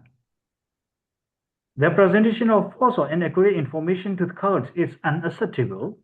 It is inconsistent with the responsibility on all persons not to mislead the court or other parties. Another duty is that lawyers shall not present false information knowingly. These are the ethics, the main ethics for the lawyers under the Code of Ethics. Now, please move to the slide number 9. Thus, I would like to conclude my presentation with the following suggestions. The courts need to anticipate the ethical issues that arise from the use of artificial intelligence in the legal professions. That's why we should promote awareness on the use of AI-generated evidence in court, and also to adhere of the ethics, professional ethics to the court. Judicial officers and lawyers also should have the basic understanding of the AI technology, including generated AI and its capabilities, so that they can refrain from misuse of the AI-generated evidence in the court. Also, they need a training on the ethical use of AI intelligence and policy for lawyers. Also, the firm should provide the awareness program to the junior officers, to the lawyers. The court should also establish clear guidelines, develop evaluation process, and ensure that all AI tools have human oversight. The development of clear standards and regulations ensures the reliability, fairness, and transparency of AI-generated evidence, so that we should have the safeguard standards for using AI-generated evidence in court. Therefore, I would like to end by saying that a careful balance between technological innovation and fundamental legal principles, these are required for the admissibility of AI-generated evidence, not to impel our judicial system. This is the end of my presentation. Thank you all very much. Thank you, Dr. Thuen, for your presentation on AI-generated evidences and also briefing us about Myanmar's Evidence Act and also the professional duties of lawyers towards the courts in this age of AI. Thank you very much. May I now request Mr. Sering Wangda, Senior Attorney, Office of the Attorney General, Bhutan, to deliver his intervention. Sir, the floor is yours now. Thank you. There is a long-spoken cliche in English which says brevity is the soul of wit. So I'll try to keep it short and as far as possible try to make it sweet. His Excellency Indramani Pandey, Dr. John Turby, distinguished speakers, friends and colleagues joining us from across the region. Very warm Kuzuzangpu from the Kingdom of Bhutan. It's a real pleasure and privilege to be part of this conversation on artificial intelligence and the future of justice. When we talk about AI in courts and justice system, we often hear examples from large countries with vast resources, sophisticated institutions, and highly developed technological economic ecosystems. Bhutan comes from a rather different place. We are a small Himalayan kingdom of about 700,000 people. Our legal community is relatively small. Many of our courts serve remote communities where accessing legal services can still be very difficult. And yet, despite our size, AI is arriving just as quickly in Bhutan as it is everywhere else. So for us, questions about responsible AI, judicial independence, and algorithm sovereignty are not issues for some distant future. They are issues we are already dealing with. So in fact, I would argue that for smaller jurisdictions, these questions may matter even more because our resources are limited, our alternatives are pure, and public trust in our institutions is incredibly important. So that's the perspective I would like to bring to our discussion today. Now, let me be very clear. Bhutan is not against artificial intelligence in the justice sector. Far from it, we see enormous potential and we don't have standalone legislation covering AI usage in the judiciary, but we are in the process of having one in the nearest future. Though we have multiple of legislation which covers the ICT services in Bhutan, but none of this legislation specifically covers the AI. And also our national AI strategy recognizes that we can improve public services in many ways, and access to justice is certainly one of them. So think about our realities. We have people living in remote districts who may need to travel long distance to reach a court. We have litigants who cannot always afford legal representations.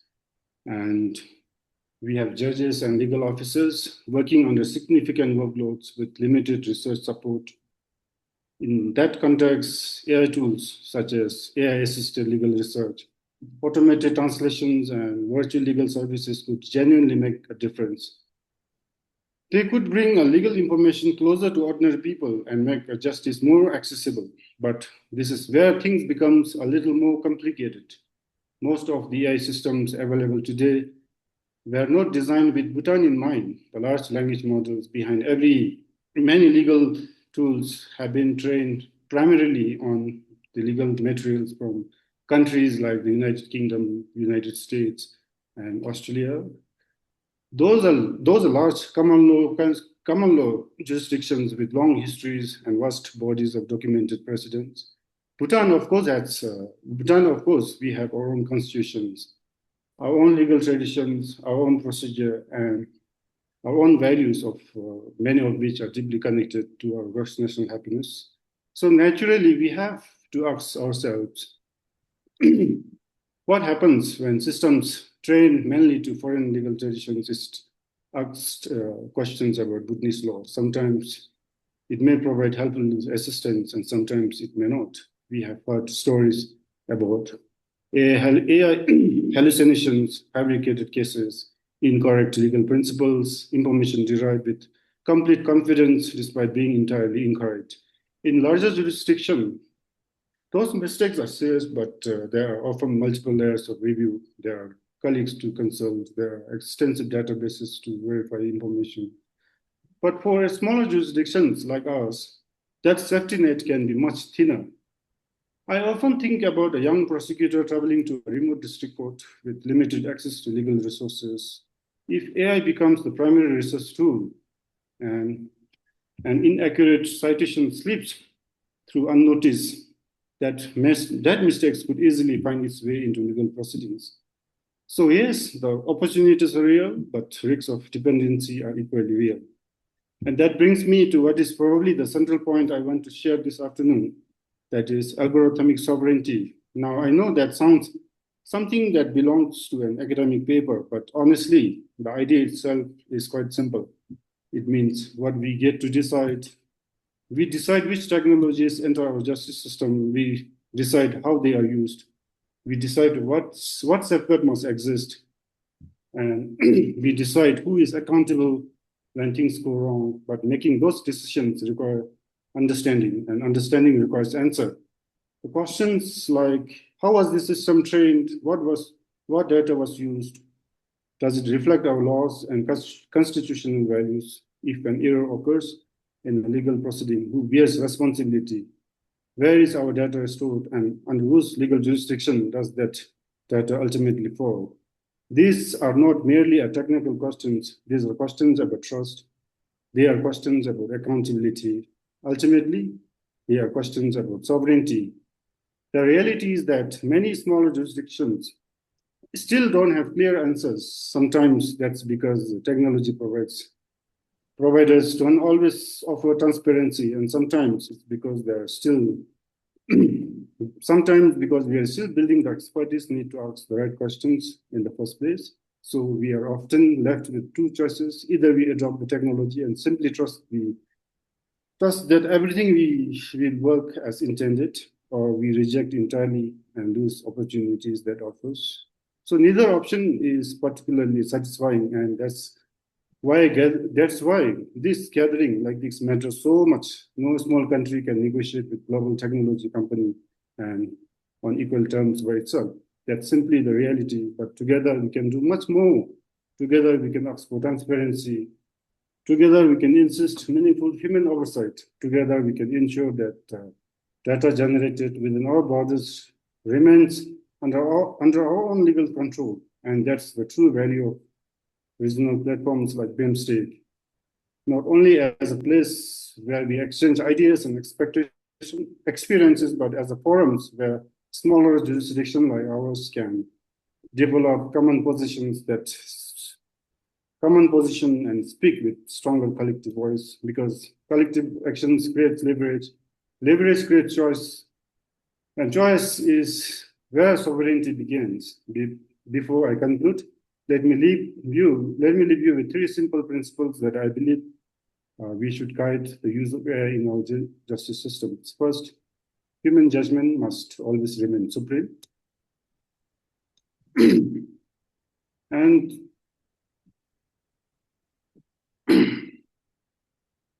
And if AI generated materials is used in legal proceeding, so everyone should know the judge should be cognizant of the fact that litigants are using AI generated materials so that he will be able to make a profound and sound decisions of his own.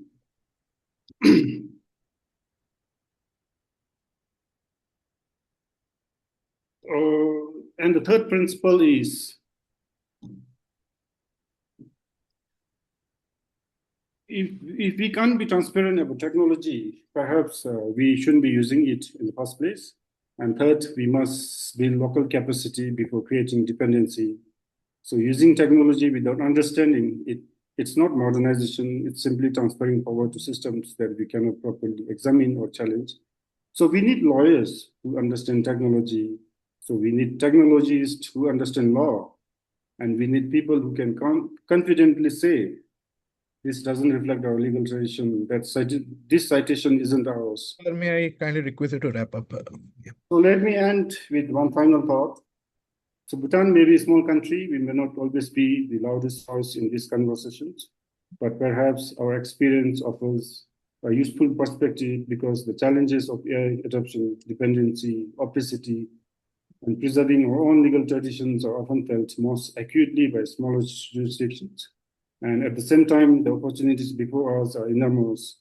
So we have an opportunity to develop the shared regional principles. We have an opportunity to build collective safeguards, and we have an opportunity to ensure that artificial intelligence strengthens justice rather than merely creating the appearance of efficiency.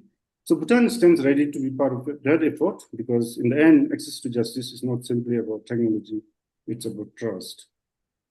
And artificial intelligence can help us fuel that mission, but it should never be replacing that missions. So thank you very much, and I look forward to the fruitful discussions. Thank you so much, sir, for bringing in very practical insights from small jurisdiction countries and also suggesting some of the pathways that the small countries can adopt, like small jurisdiction can adopt in order to get the best out of AI. Now I'm pleased to invite Dr. Abdul Rahman Saad Al Khatani, General Counsel, Ooredoo, Qatar, to share his remarks. Sir, the floor is yours.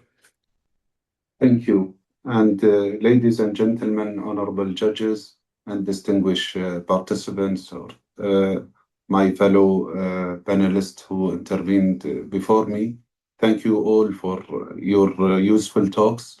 And allow me to shed the light from a different angle, different perspective. So we heard from judges regarding how they implement or adopt AI systems. We heard from lawyers how evidence should be, developed, or we should prepare ourselves for the adoption. But to me, I believe we have entered in a defining moment in the evolution of law, governance, and corporate responsibility. They are all intertwined, and a moment shaped decisively by artificial intelligence. So AI is no longer a supporting tool that you use, or it's no longer a system that we are relying on to do our day-to-day activities. It is now influencing how decisions are made in corporations, regulations, and now, as I hear from the honorable judges, it's also increasingly in courts. So today, AI assists in legal research, case management, and even judicial reasoning. So this brings benefits without doubt. So we have speed, efficiency, and improved access to justice, as you all previously mentioned, and your remarks were spot on and really relevant to the discussion today. But also there is a fundamental question, and I'm trying to shed the light here from corporate responsibility. So can we trust decisions we don't fully understand? So we don't fully understand how the large language model derived or arrived to that system. So we are no longer operating purely as human. We are realizing, or we must realize that we are relying on AI to support us on every single aspect in terms of professionally, in our daily life, in all aspects, we are heavily relying on algorithms and AI. So we have moved into a reality where data algorithm must have an influence on the outcomes. So decisions now are shaped by data inputs or model design or automated processes. This changes the nature of power itself. So now power is no longer held by institutions. It is now embedded in the systems that they operate within, infrastructure, and the code itself. So this is critical because law depends on trust. And in this environment, corporate responsibility has fundamentally changed. It must be understood that much more broadly than traditional compliance or adherence to regulations. So corporate responsibility in the age of AI is not limited to asking whether a company has followed the law. It requires asking whether the company has designed, deployed, supervised, and governed technology in a way that protects people, rights, and institutional trust. So this is especially important because AI systems do not operate in isolation. They rely on data, assumptions, training methods, vendor choices, infrastructure arrangements, and human decisions made long before the final output appears on the screen or on the chatbot or you name it. So therefore, responsibility cannot begin only when something goes wrong. It must begin in the design stage, continue through the procurement and implementation, and remain in place throughout the entire life cycle of the system. So companies now are no longer, just users of technology. They are designers, buyers, operators, and supervisors of decision-making environments. And this is critical. This means that corporate responsibility now includes responsibility for the quality of the data used, the fairness of the model, the scrutiny or the security of the infrastructure itself, the clarity of the contractual arrangements, and the ability of affected persons to understand and challenge the outcomes. So when a company deploys AI, it is not merely adopting a tool, it is shaping judgments, influencing outcomes, and potentially affecting rights, obligations, opportunity, and access to services. So for that reason, leadership cannot treat AI as purely technical matter that it is entirely to the technology teams and external vendors to be responsible for. No, it must be treated as a governance issue, a legal issue, a risk issue, and ultimately a trust issue. So this creates real risks, bias, discrimination, lack of transparency, weak auditability, and misuse of data, cybersecurity exposure, and regulatory breach, reputational damage, and legal liability. A biased system cannot produce, a biased system can produce unfair outcomes. A vague system can prevent meaningful review. So a poorly governed system can create evidence that is unreliable, decisions that are difficult to defend, and liabilities that are hard to contain. So corporate responsibility, therefore, requires clear internal ownership from the companies. So someone must be accountable for the purpose of AI system and the data it uses, the risk it creates, the controls around it, and the consequences of its decisions. So it also requires strong board and senior management oversight. So boards and executives do not need to understand every line of the code that the AI is relying on, but they must understand the strategic, legal, ethical, and operational risk associated with the creation of or the adoption of AI. So I have the questions that it is very difficult to answer, but must be answered to fulfill the corporate the corporate responsibility. So, what data is being used? Because this will entail, it means that there will be a breach of other people's data for data protection purposes. And where is it stored? Is it in a public cloud, or is it in a private cloud, or is it in a hybrid cloud? So, and who controls the model itself? Can the result be explained? Can it be audited? And can human override it? That's the people before me who intervened in this dialogue. They were explaining this as accountability, and I do agree with everyone before me.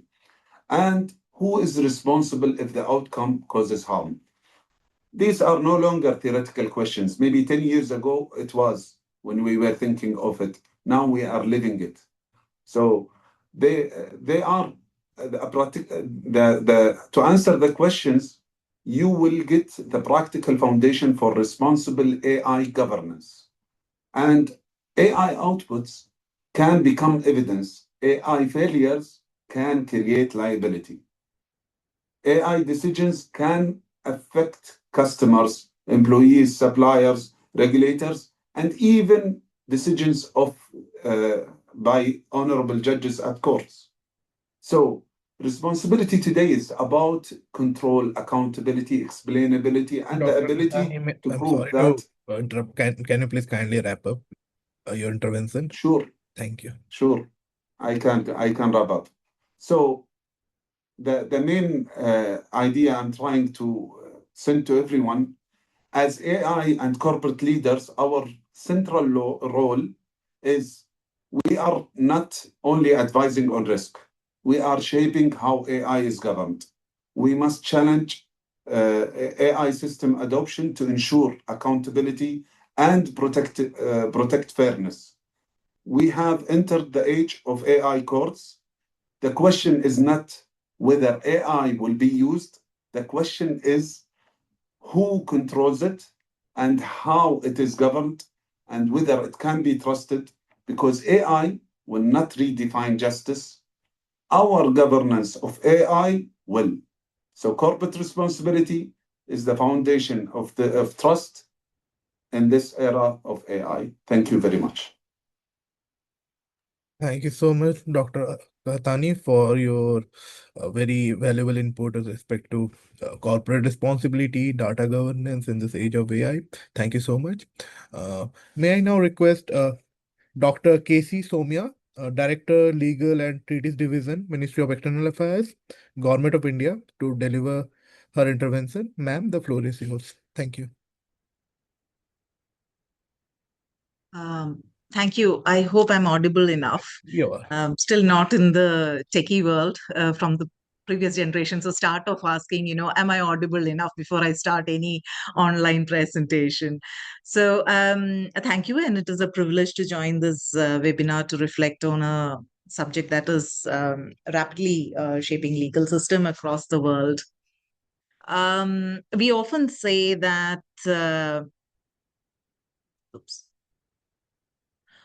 we often say that artificial intelligence is transforming everything it touches, but I think in the justice system, the stakes are different. because here we are not just asking whether AI can be useful, but we are also asking whether it can be trusted, whether it is reliable without weakening the foundation of justice itself. So that is the question that I'll be trying to deal with today. Artificial intelligence is no longer futuristic, as many of my previous speakers have mentioned. Well, one benefit of being one of the last speakers is this.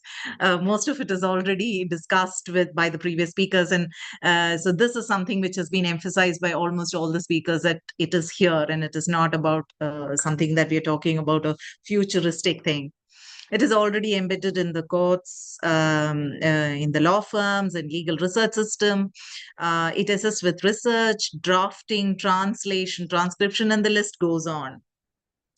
So for a country like India, where we have 22 scheduled languages, so the courts in the lower courts would use the regional language. The documents would be submitted in the regional language.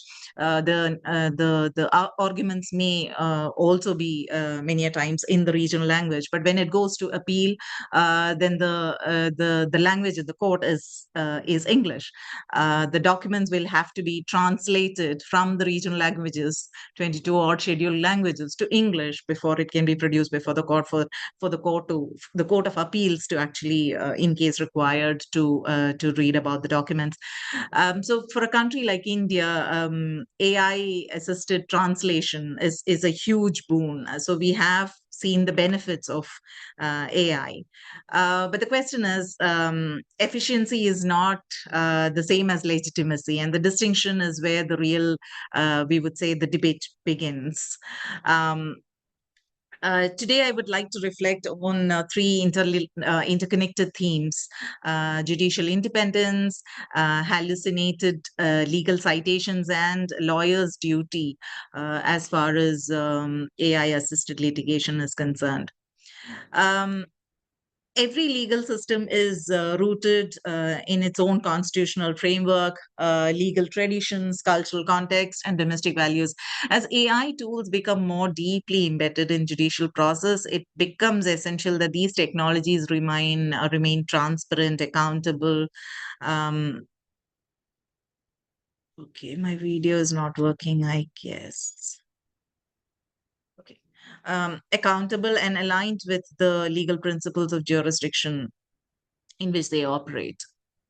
So the moot question is, how do we welcome the possibility of AI while preserving judicial independence? And I think this has been discussed almost by all the speakers earlier as well.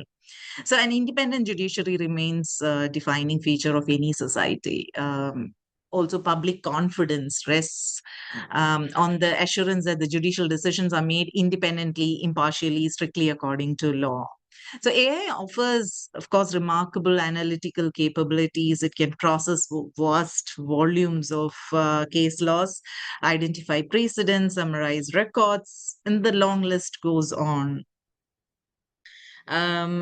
These are significant advantages, no doubts. They should not be underestimated, especially, again, in a country like India, which has a significant case backlogs.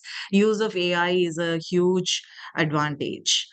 But deciding a case is fundamentally different from processing information. It requires interpretation, context, ethical reasoning, applying legal principles, and balancing rights, etc. These are inherently human judicial functions, and AI may assist judicial work, but it cannot replace judging. One of the key risks that here is that of automation bias, or tendency to overly trust machine-generated outputs simply because they appear objective. So a book written by, for example, an individual, we would presume that her or his interpretation could be based on their personal experiences and personal biases. But we presume that if it is a machine, the objectivity is retained and it will not have personal biases. So this is why judicial independence must be actively protected in an AI-enabled environment. Ultimately, the legitimacy of a judgment rests on the independent mind of the judges. Again, all this being said, responsible AI does not mean resisting innovation. It simply means ensuring that innovation strengthens rather than weakens the role of law.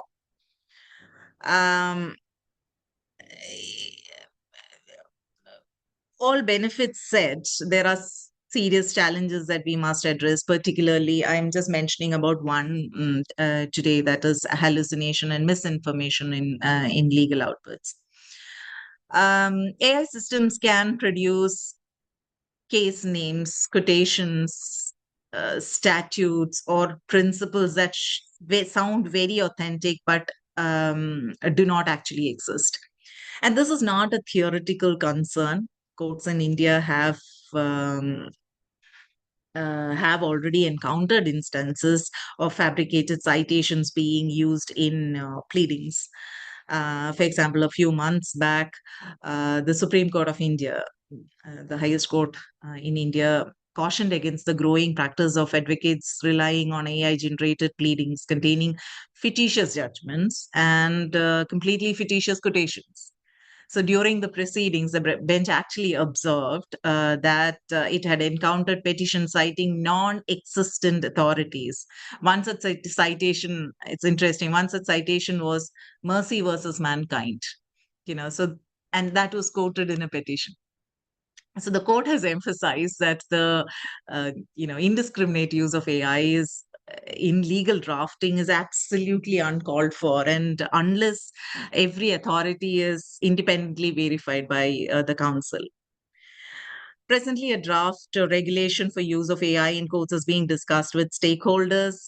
This was circulated by the AI Committee of the Supreme Court of India.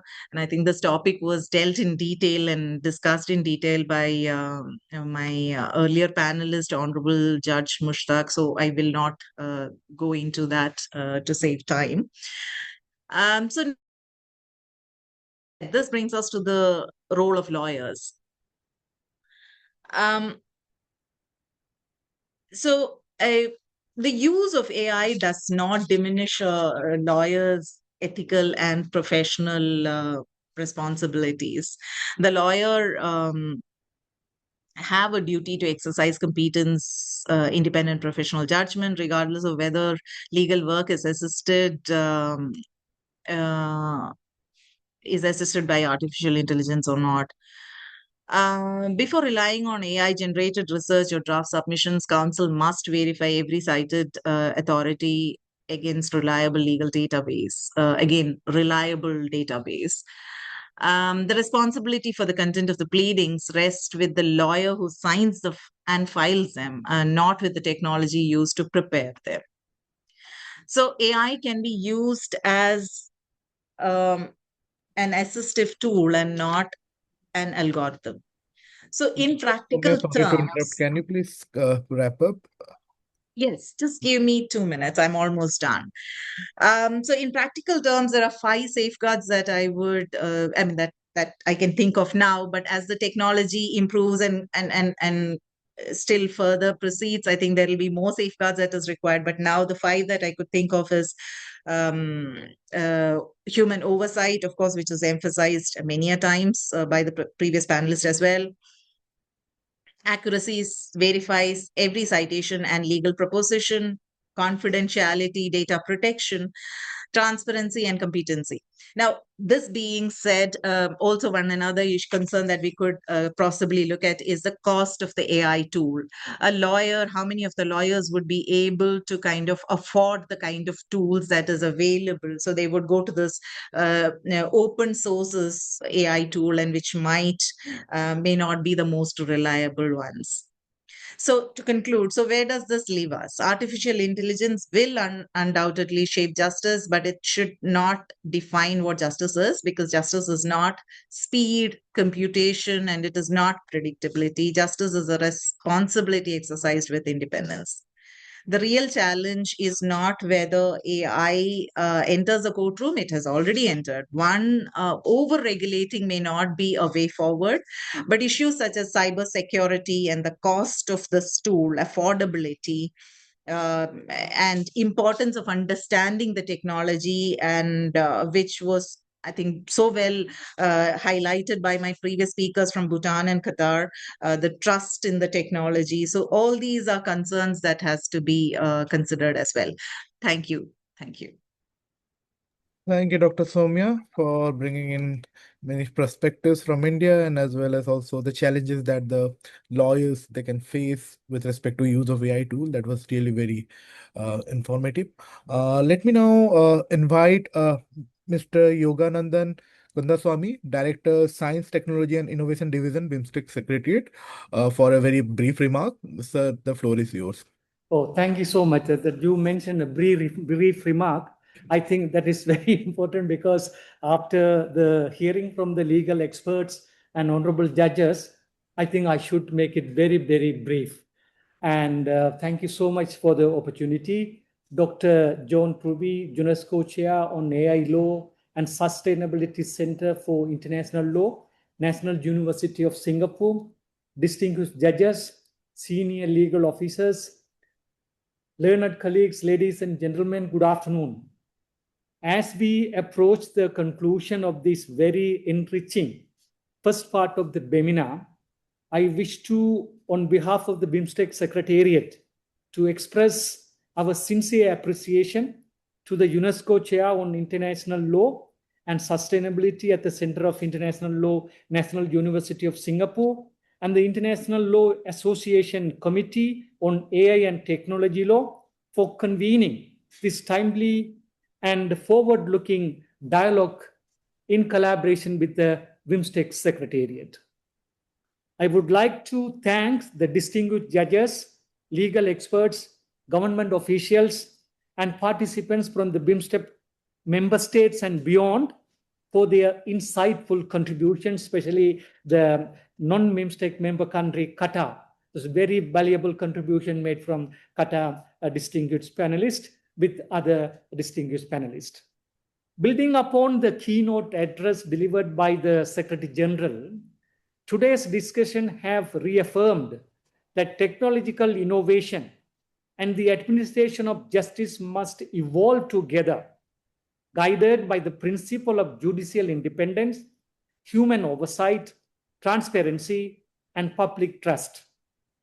As highlighted earlier, the leaders of the BIMSTEC at the six-member BIMSTEC summit held in Bangkok in April 2025 reaffirmed their commitment to narrowing digital divides and promoting equitable governance of data and emerging technologies.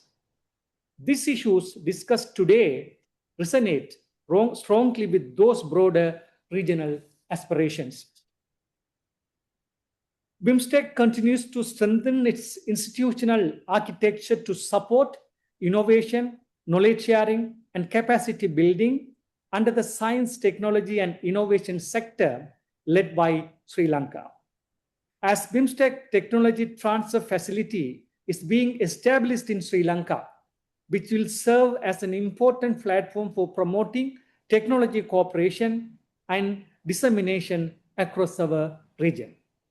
Ladies and gentlemen, today's webinar marks the beginning of what we hope will become a sustained dialogue among judicial institutions, legal practitioners, academics, and policymakers. In this regard, BIMSTEC stands ready to support the follow-up process envisaged by the organizers and the BIMSTEC Secretariat. We look forward to the continued consultation aimed at developing practical policy guidance on responsible AI use in courts and legal practice. BIMSTEC remains committed to facilitate dialogue and fostering cooperation in emerging areas of common interest. As artificial intelligence continues to transform our societies and institutions, our collective efforts must ensure that technological advancement reinforces rather than compromises the rule of law, judicial independence, and public confidence in our justice system. I once again thank the organizers and the participants for their valuable contribution and wish them every success in carrying forward the outcome of this important initiative. I hope that I kept it brief and also made concluding remarks before the question and answer session on behalf of the BIMSTEC Secretariat. Thank you so much. Thank you, Director Sir, for keeping it short and brief. May I now request Dr. John and Dr. Rasmi from CIL to open the floor for Q&A, moderated Q&A, and also I request the panelists to kindly look into the chat box and try to answer the questions of our of our audiences, so that we can manage it properly within the time. Thank you so much. Over to you, John and Rasmi. Thank you so much. This has been truly remarkable. I can actually see we've had one of the highest attendance rates we've ever had. So this is very encouraging. People from all around the world have joined us, and this just shows the importance of this subject. And it's been interesting listening to everybody's different perspectives and seeing the kind of the common themes that are coming up, because it sounds like there are common issues related to legal, ethical, and institutional limits of using AI while recognizing its essential nature. So we are running out of time, so we're going to keep the questions a bit short. We'll probably go over a few minutes. So I'm going to, we have some questions from the Q&A as well. What I'll do is I'll ask a couple of questions, then I'll hand over to Dr. Rashmi and she can ask a couple of questions. And I'll tell you who I will focus my questions upon, and you can choose. And then my first question will be actually to India, to Honourable Justice Mohammed Mustaq. And my question, and with each answer, please try and keep it like 2 minutes for each of the panelists, just so we don't run out of time. So I think one of the, based on what you're saying, you're talking about safeguards and amongst other issues. Which safeguards do you think may be most urgent for courts in the regions? So we're talking about AI registers or disclosure duties, sovereign storage or judicial training. And while you think about that question, the next question would be to Thailand, to Honourable Justice Sutpiti Vatan Hattai. And based on that presentation, I was going to ask, and I think there's a question in the Q&A about it, about how do you think courts can enforce disclosure duties when reliable AI detection tools do remain limited?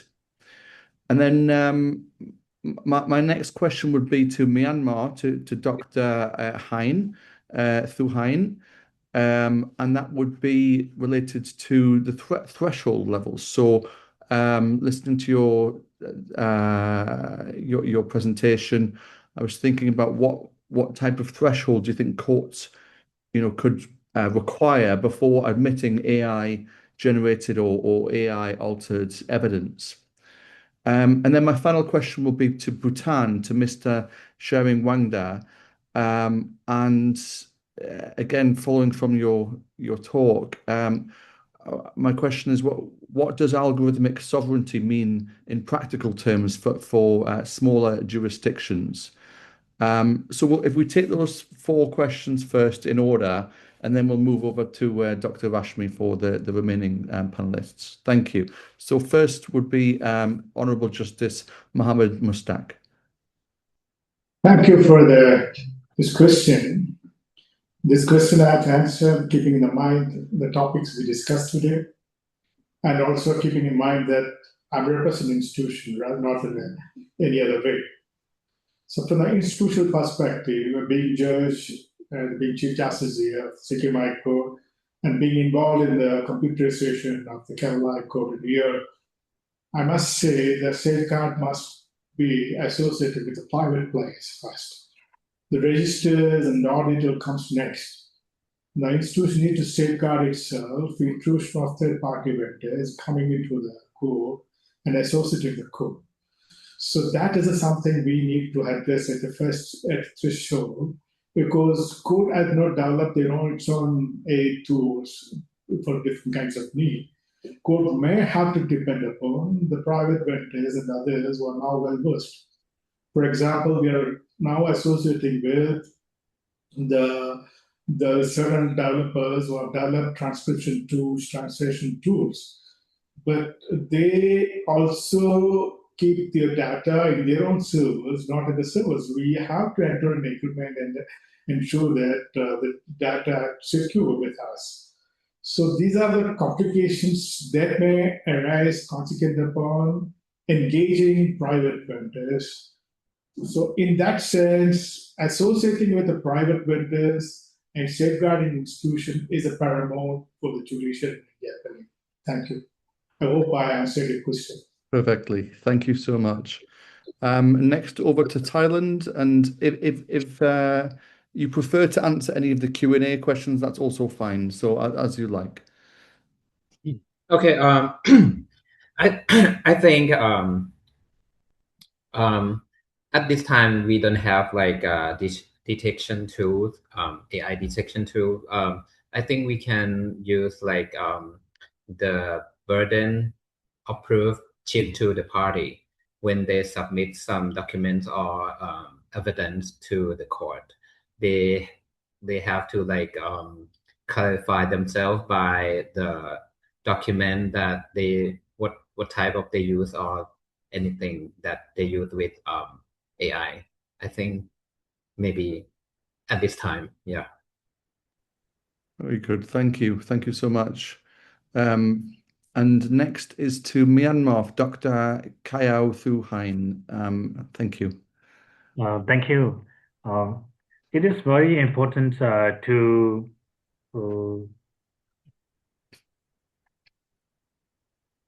make a threshold level for the judges, which evidence should be thoroughly allowed for the court as a relevant document or not.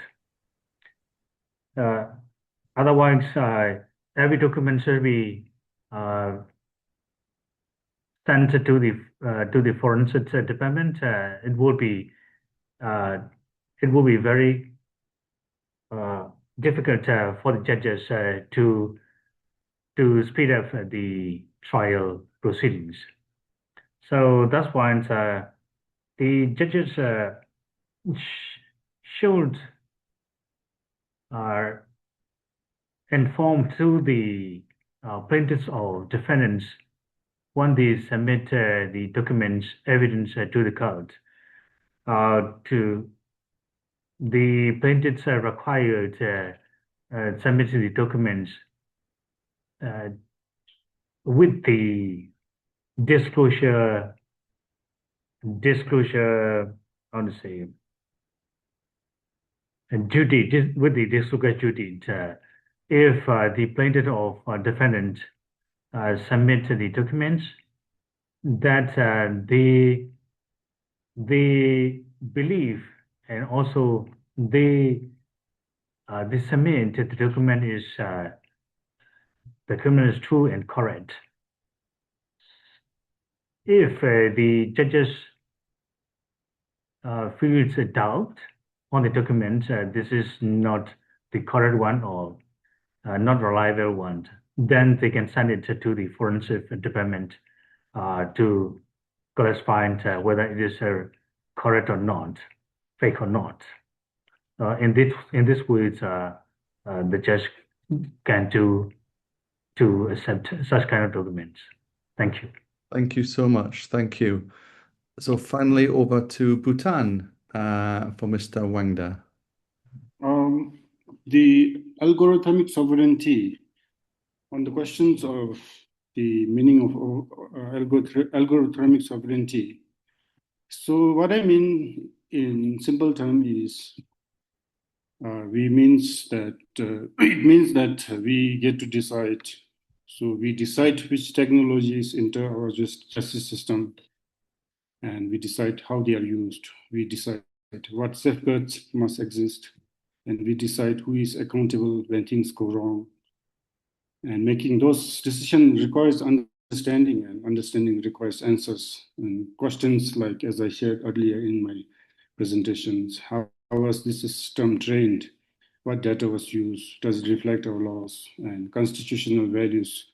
If error occurs in the legal proceedings, who bears responsibility and where is our data stored?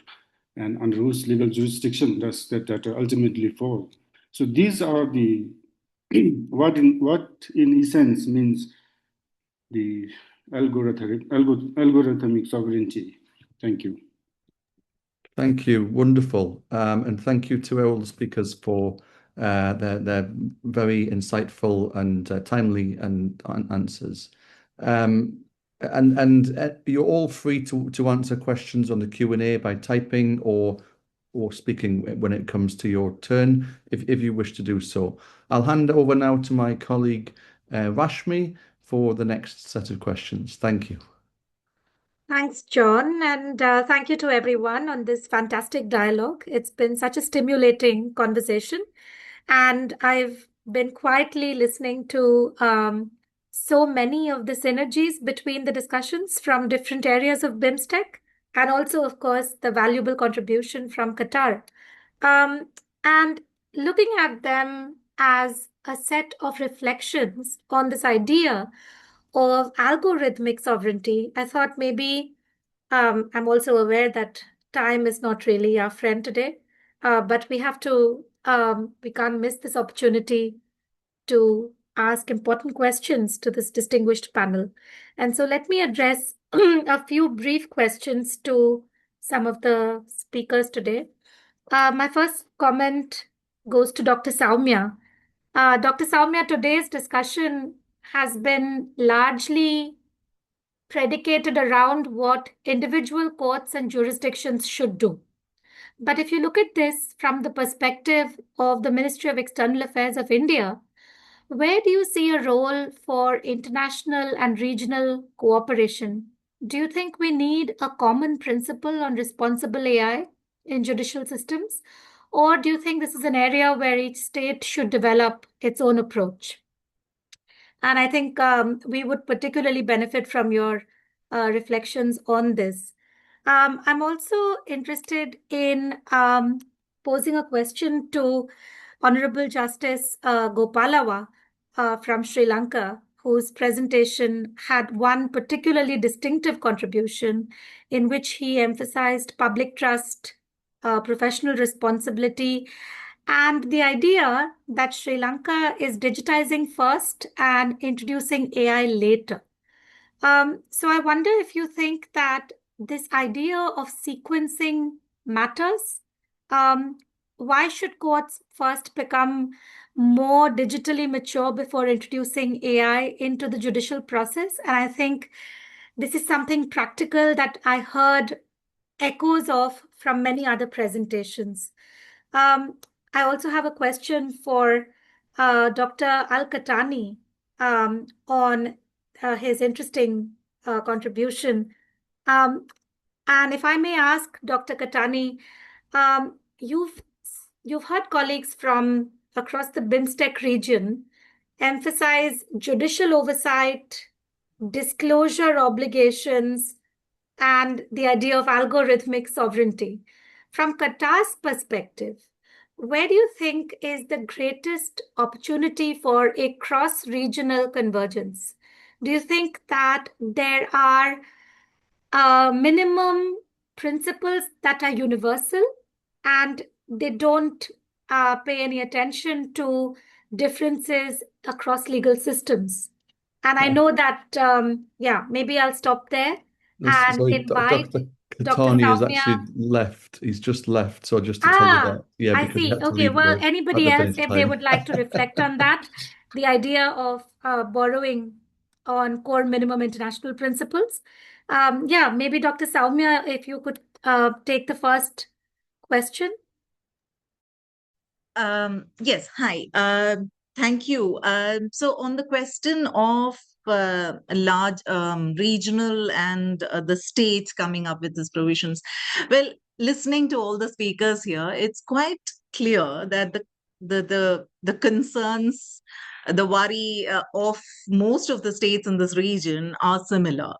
So whether it's about the AI taking over the judicial system or the sovereignty bit, the question of the trust in the technology reflected by many speakers here, understanding the technology. So I think this region, we are more or less our concerns are similar, if I may say, not exactly the same. Of course, we have different jurisdictions, issues are different, but the concerns seem to be similar. So I think a regional look at this for a framework which would be largely in line with again, taking your question from the last question to another speaker, looking at principles which is largely acceptable under international forums, and seeing how that can work around as far as this issue is concerned is something which should be developed, discussed.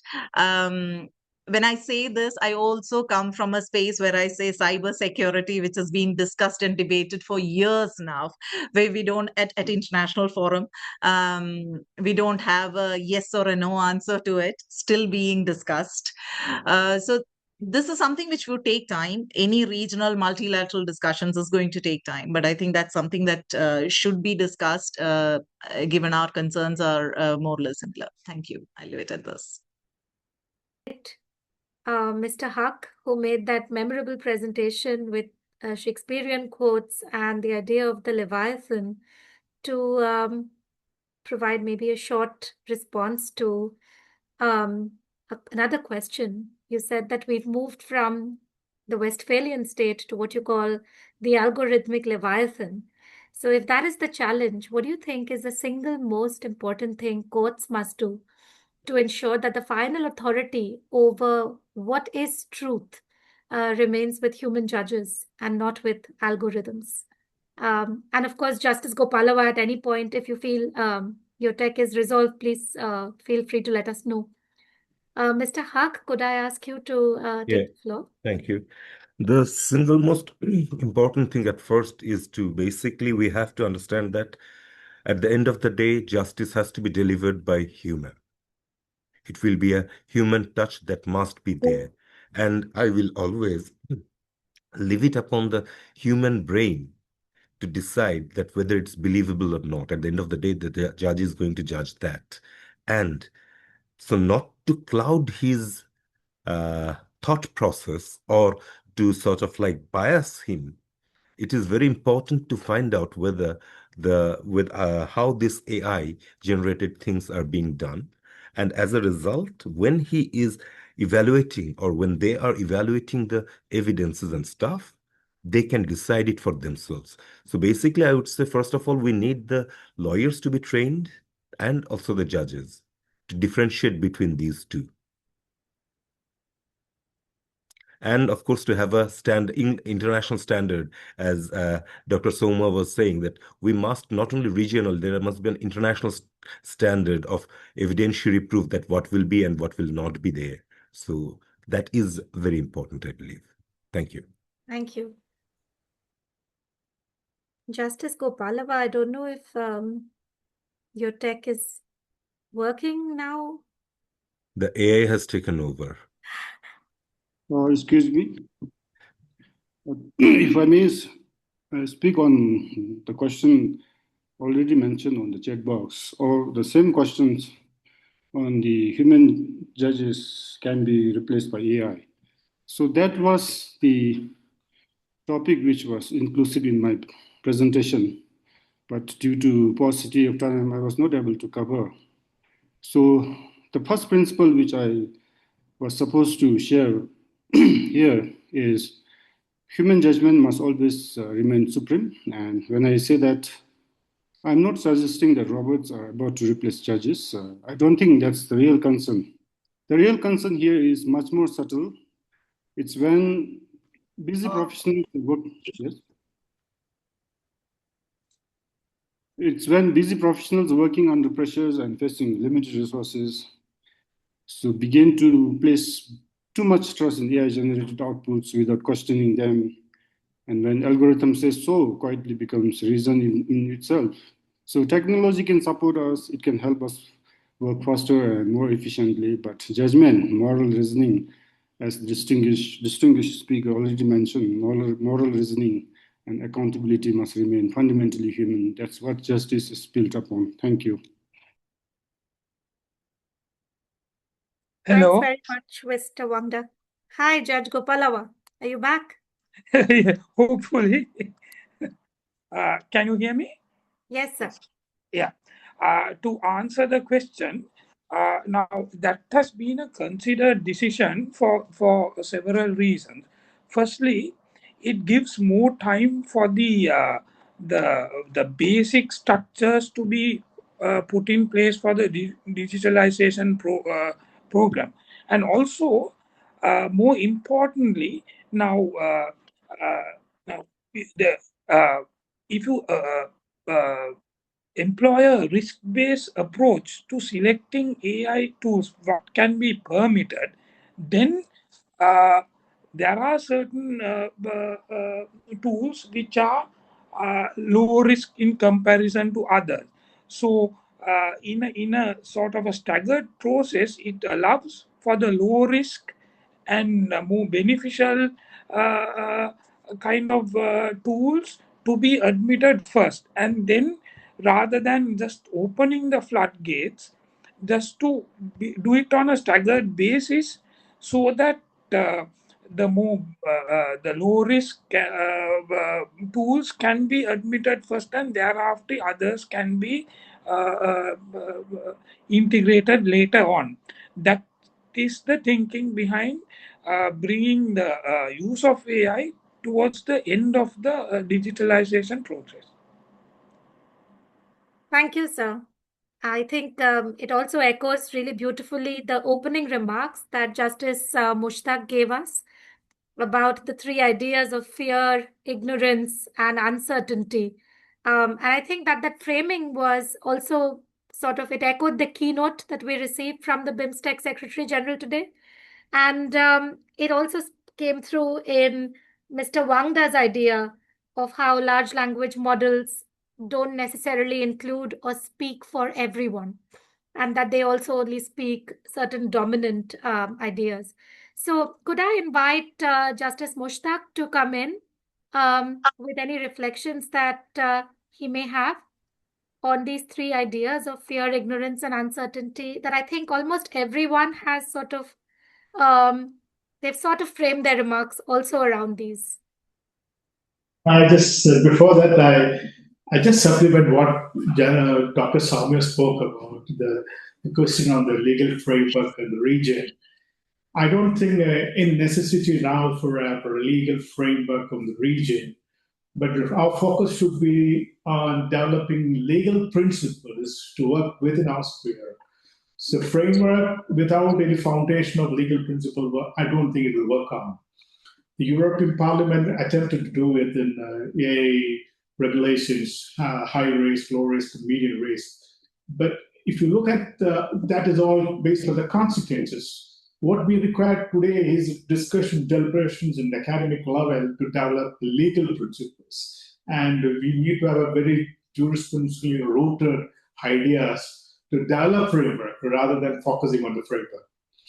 And I said so. The point is which I said on the three barriers, it's basically, I could make out from my own working with the system for a long, because everyone today speaks about AI, the first things will come to their mind about the private players out in the field, ChatGPT, Gemini and others, and the things brought before the court through the citing precedents. The many places, in many other, including in India, the court imposed cost on the lawyers citing fake precedents. So in that, the first thing will come on the core issue of independent judiciary, relying on those precedents, and the fear starts from that. Of course, it's really legitimate that having that fear, but lots of judicial independence being lost, relying on such citations and things, or so on.